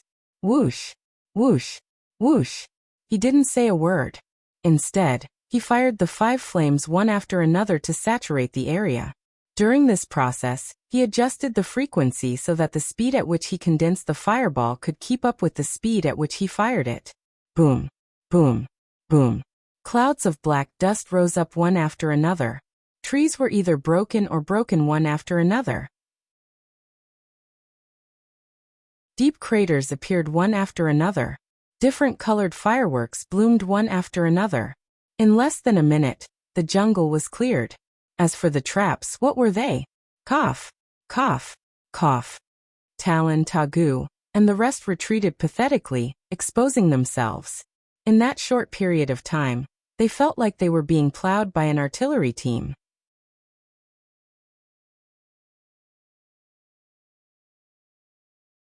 Chapter 683. As soon as Tagu and the rest appeared, Lu Cheng's gaze locked onto the sallow-faced old man in a black short-sleeved shirt. The aura of an expert told him clearly that this was a strong opponent of physical invulnerability.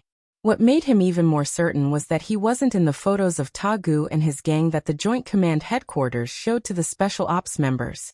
As these thoughts flashed through his mind, the faint purple fireball around Lu Cheng whizzed past Talon and Tagu, landing in the direction they were trying to escape. At the same time, he gave Shadow Hunter Chang'an a look, telling him to follow the predetermined procedure. Chang'an got the hint. He opened the side pocket of his tactical backpack and took out a small professional camera.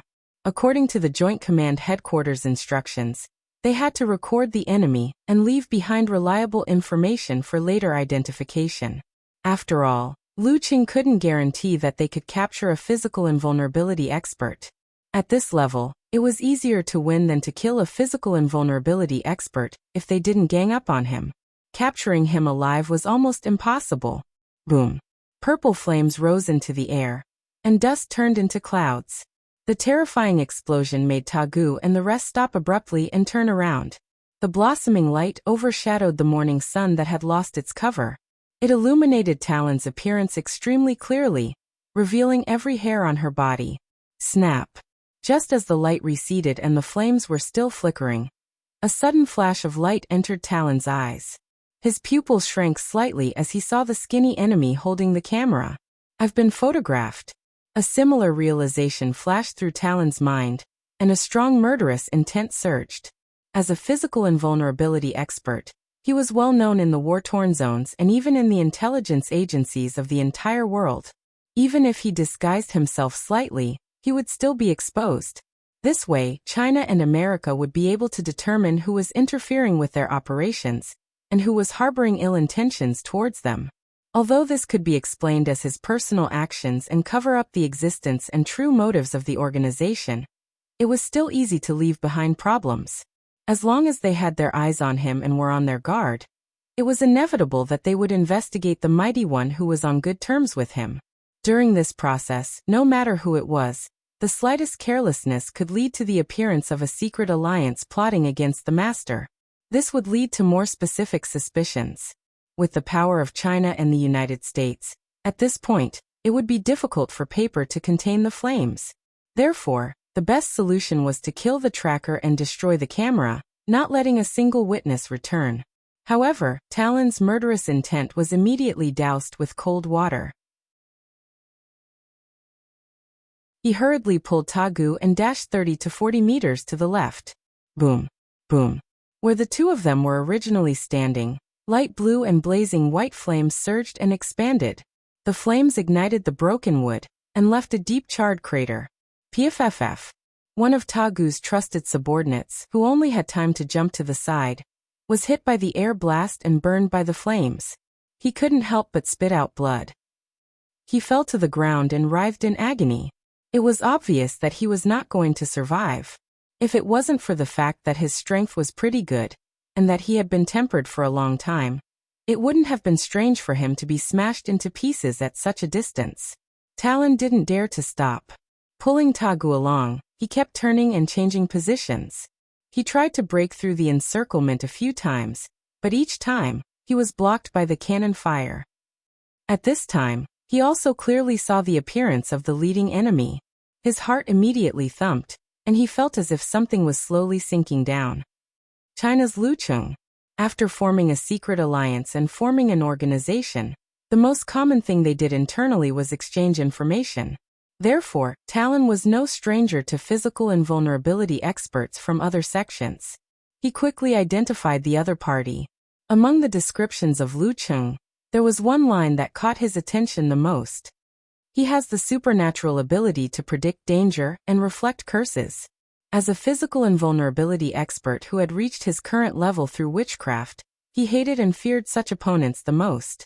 This meant that half of his innumerable strange techniques would be nullified, or even more. Of course, he knew that there was a limit to any supernatural ability. The other party might not be able to completely counter his curses. However, he didn't want to verify this conjecture unless he had no other choice. What if he was wrong? What if he was really reflected?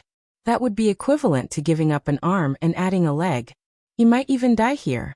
Talon was born in the war-torn zones, grew up in the war-torn zones, and was strong in the war-torn zones. He had experienced many dangerous situations. His thoughts ran wild, and he made a decision without hesitation. Run. Run as fast as possible. Run with Tagu. But before that, he had to kill Tagu's confidants, wife, and children. They had heard about the secret alliance. As for the jewels, gold, and bearer bonds, he could only give them up and see if they could distract the enemy. He would deal with the hidden dangers later. Only by staying alive could he talk about the future. Thump. Taking a step forward, Talon was like a weightless black cloud. Lifting Tagu, he deftly avoided the light blue and crimson fireballs. Just then, he saw a few strands of spider silk fly past from the corner of his eye, wrapping around a huge tree that had been snapped in half. Following that, Smith, in his American military uniform and neatly combed hair, leaped into the air. With one hand, he created a spider web to envelop Tagu's wife and children. With the other, he took a picture of Talon and recorded his side profile. I feel like a monkey being watched by a crowd. Being treated in such a manner, Talon was enraged. He suddenly shook his right hand and shot out a ball of grayish-white fog. This cloud of fog didn't move slowly, like its counterparts. As soon as it formed, it pounced on Smith, forming blurry eyes, ears, mouth, and nose. It was as though it had grown a human face. Before the fog even got close, Smith felt as though he had fallen into an ice cave. His body was cold and stiff, and even his reactions were slow. An indescribable fear filled his mind. It was as though he had just witnessed the most terrifying thing in the world. His life was slipping away. At the critical moment, his vision blurred and he saw Lu Cheng in his navy blue martial arts suit. He saw the faint purple fireballs hovering above and behind his head. The purple was so heavy and scorching that it distorted the air around it and absorbed the surrounding flames. It was like a true god high above, or a sun emitting endless light and heat, quietly looking down on the earth. As soon as the grayish-white fog with the human face approached, it sizzled like snow melting under the scorching sun. It seemed to let out a scream and struggled wildly. However, it was quickly enveloped by the gathering flames and disappeared without a trace.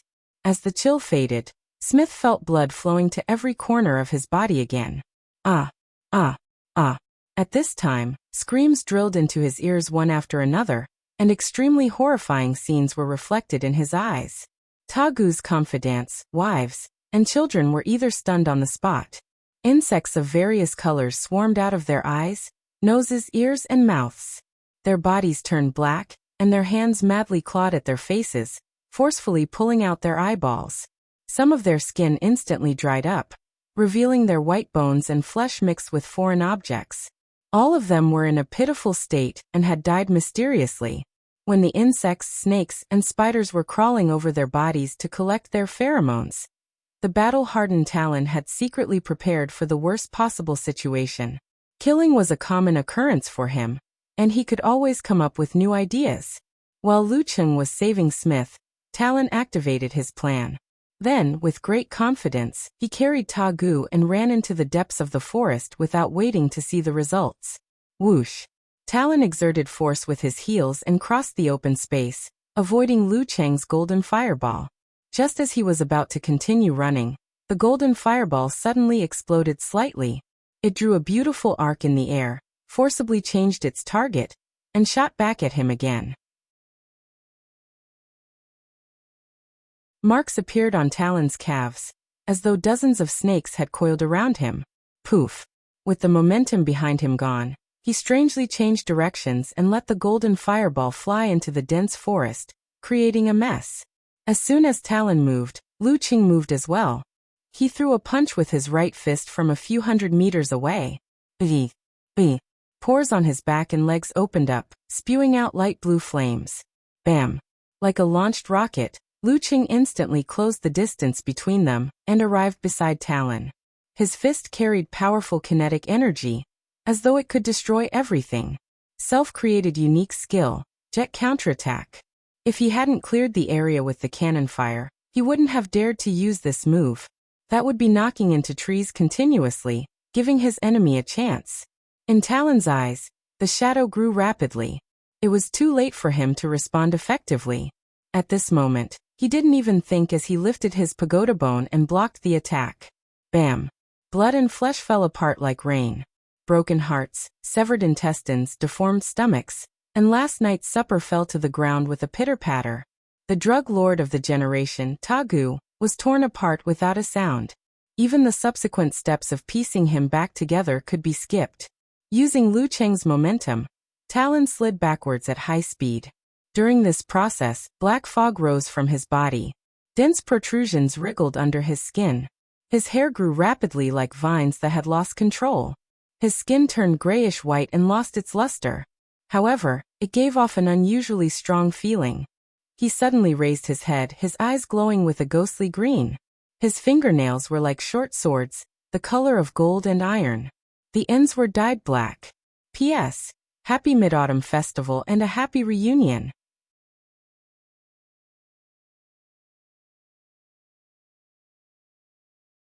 Chapter 684. In the blink of an eye, Talon seemed to have transformed into a different person. He had transformed from the Witch King of the nearby region into a monster that had crawled out from the depths of death.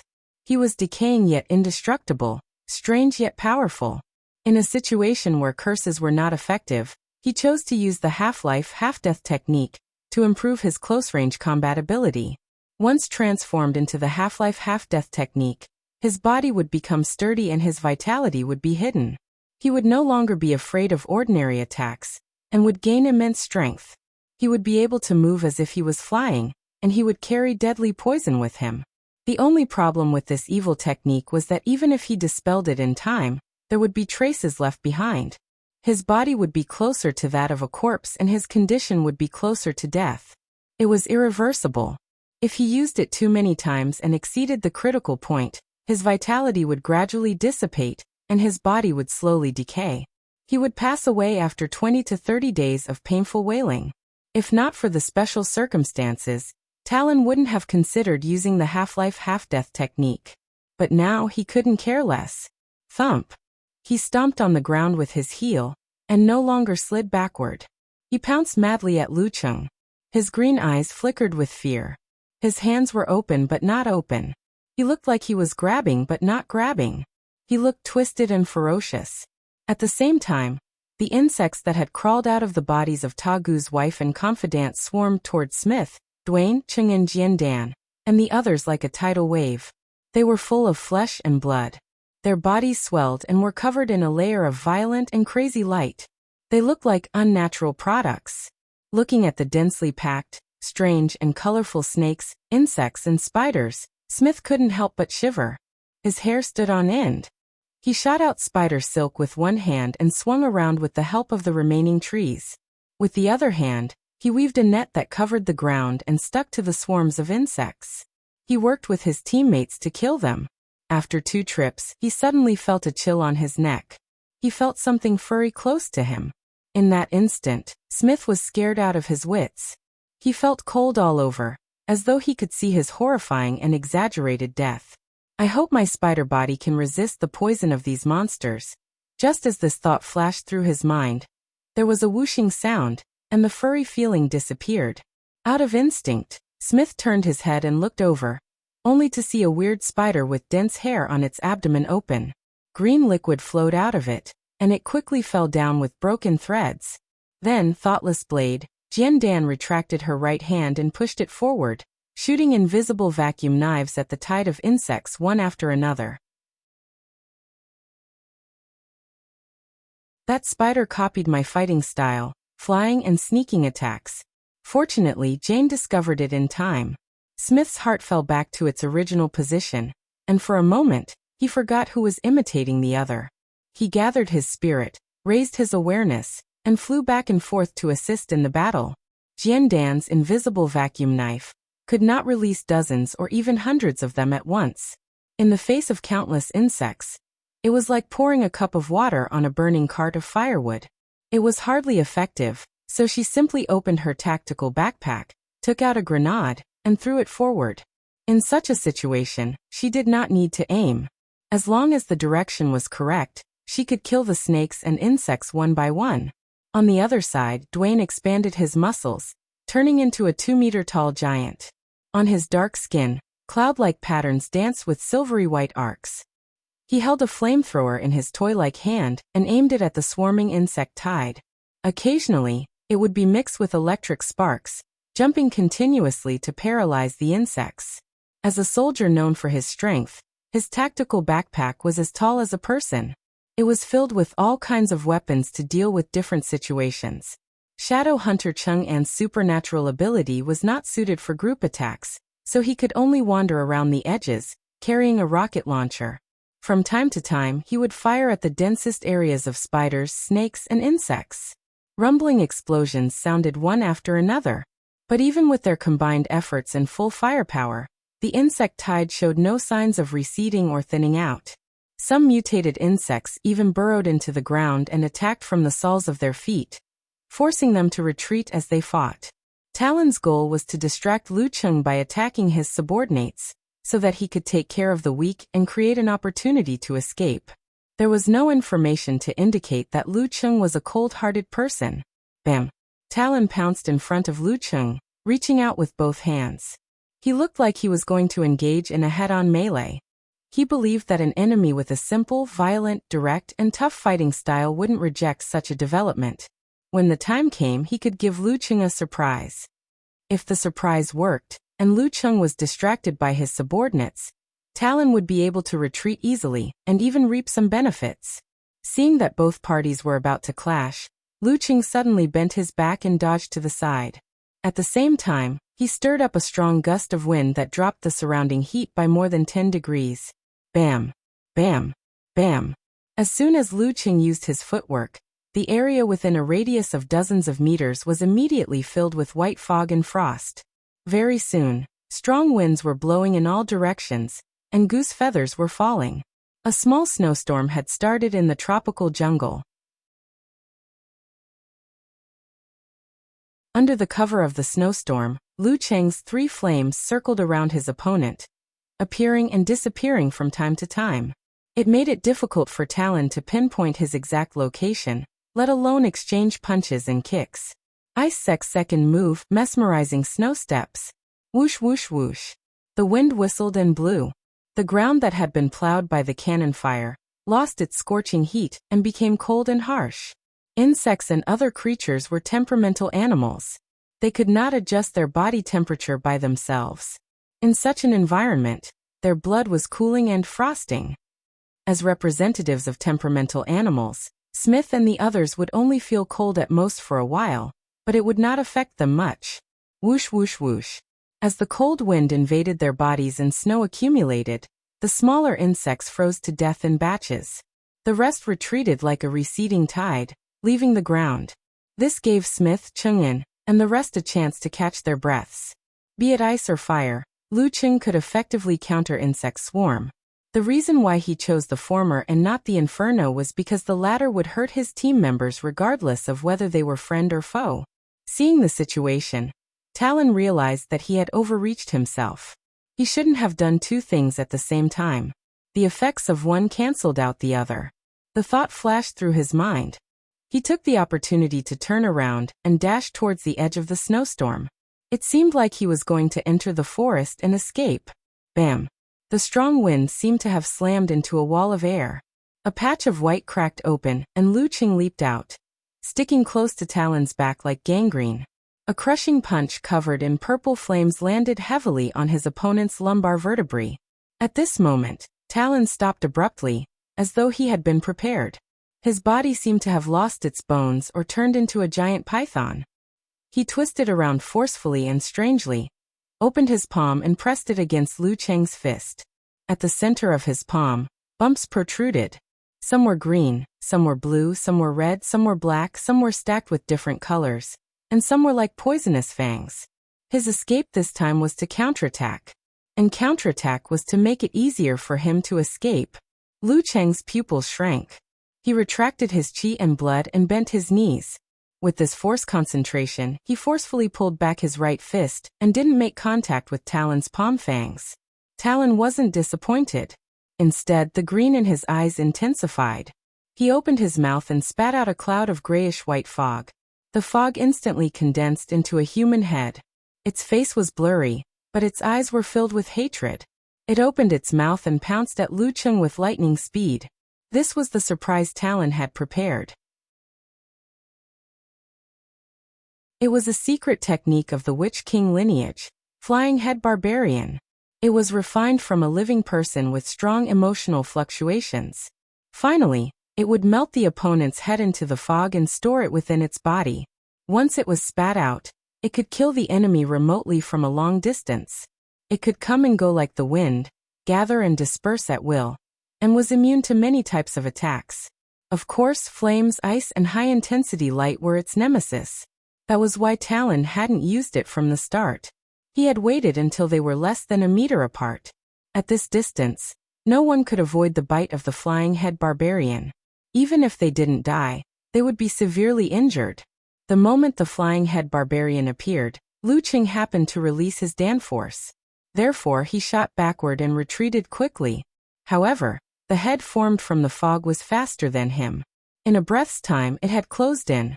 At this moment, a blazing white light appeared. One of the remaining 3 flames that Lu Qing hadn't blasted out had circled in front of him. He had retreated to buy this bit of time. Boom. The flying head barbarian pounced on the blazing white light. It was as though a sun had appeared on the spot. The blinding light illuminated the surroundings. The grayish-white fog twisted and struggled before quickly dissipating. With the help of the shockwave from the explosion, Talon leaped backward, straightened his body, and sprinted towards the edge of the snowstorm. This was the opportunity he had been waiting for. During this process, Talon released 3 more flying head barbarians. Each of them took up a path to block the pursuers.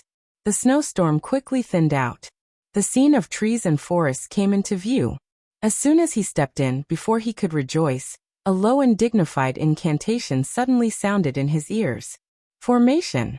Lu Cheng's clothes were in tatters. Flames flowed on the surface of his body. His hands formed seals. At the last moment, he condensed and solidified the airflow, binding Talon in layers. If Talon hadn't been so focused on escaping, it would have been difficult for him to find such a good posture. Of course, if Talon had chosen to fight to the death, it would have been a different strategy. Whoosh! Whoosh! Scarlet and light blue flew out and blasted towards Talon, who was trying to break free from the cage with his half-dead body. Whoosh! Whoosh! Whoosh! Lu Cheng's fingers moved continuously, slashing out streaks and streaks of crystal-clear sword aura at the flying head barbarians blocking his path. Even if the sword aura didn't hit them, it would still cause a layer of ice to form around them and freeze them. When they fell to the ground, they wouldn't be able to move for a while. Once the sword aura hit them, the fog would solidify and they would shatter into pieces. Rumble! Rumble! Crimson red and light blue smashed into Talon, creating a violent explosion that stirred up dark clouds. Just as the flames dimmed, Lu Qing had already moved forward. Facing his opponent, whose sturdy body had cracked, he launched an aggressive and frenzied attack that burned like flames. I didn't want to waste time, so I quickly closed it and reopened it. At this time, I was given the option to restore the document. I thought that since I didn't add a record of the outline and settings today, there was no need to restore it, so I chose no. After I finished checking, I looked at the document I was writing and realized that it had been closed without me noticing. I clicked on it and saw that the 3,000 words I wrote were gone, leaving less than 100 words at the beginning. Less than 100 words. My settings were to be automatically saved after 10 minutes. At this moment, anyone who had written before could understand how I felt. I was completely disheartened and in so much pain that I almost asked for leave. I would have continued writing tomorrow after I sorted out my emotions. The last time I lost a manuscript was when I was writing Jinx. At that time, I was writing a stockpile of manuscripts. Hence, I didn't want to write and wasted an entire afternoon trying to restore the data. However, it didn't work. After trying for half an hour to no avail, I forced myself to rewrite. As this was the 3,000 words I had written before, it was faster than usual.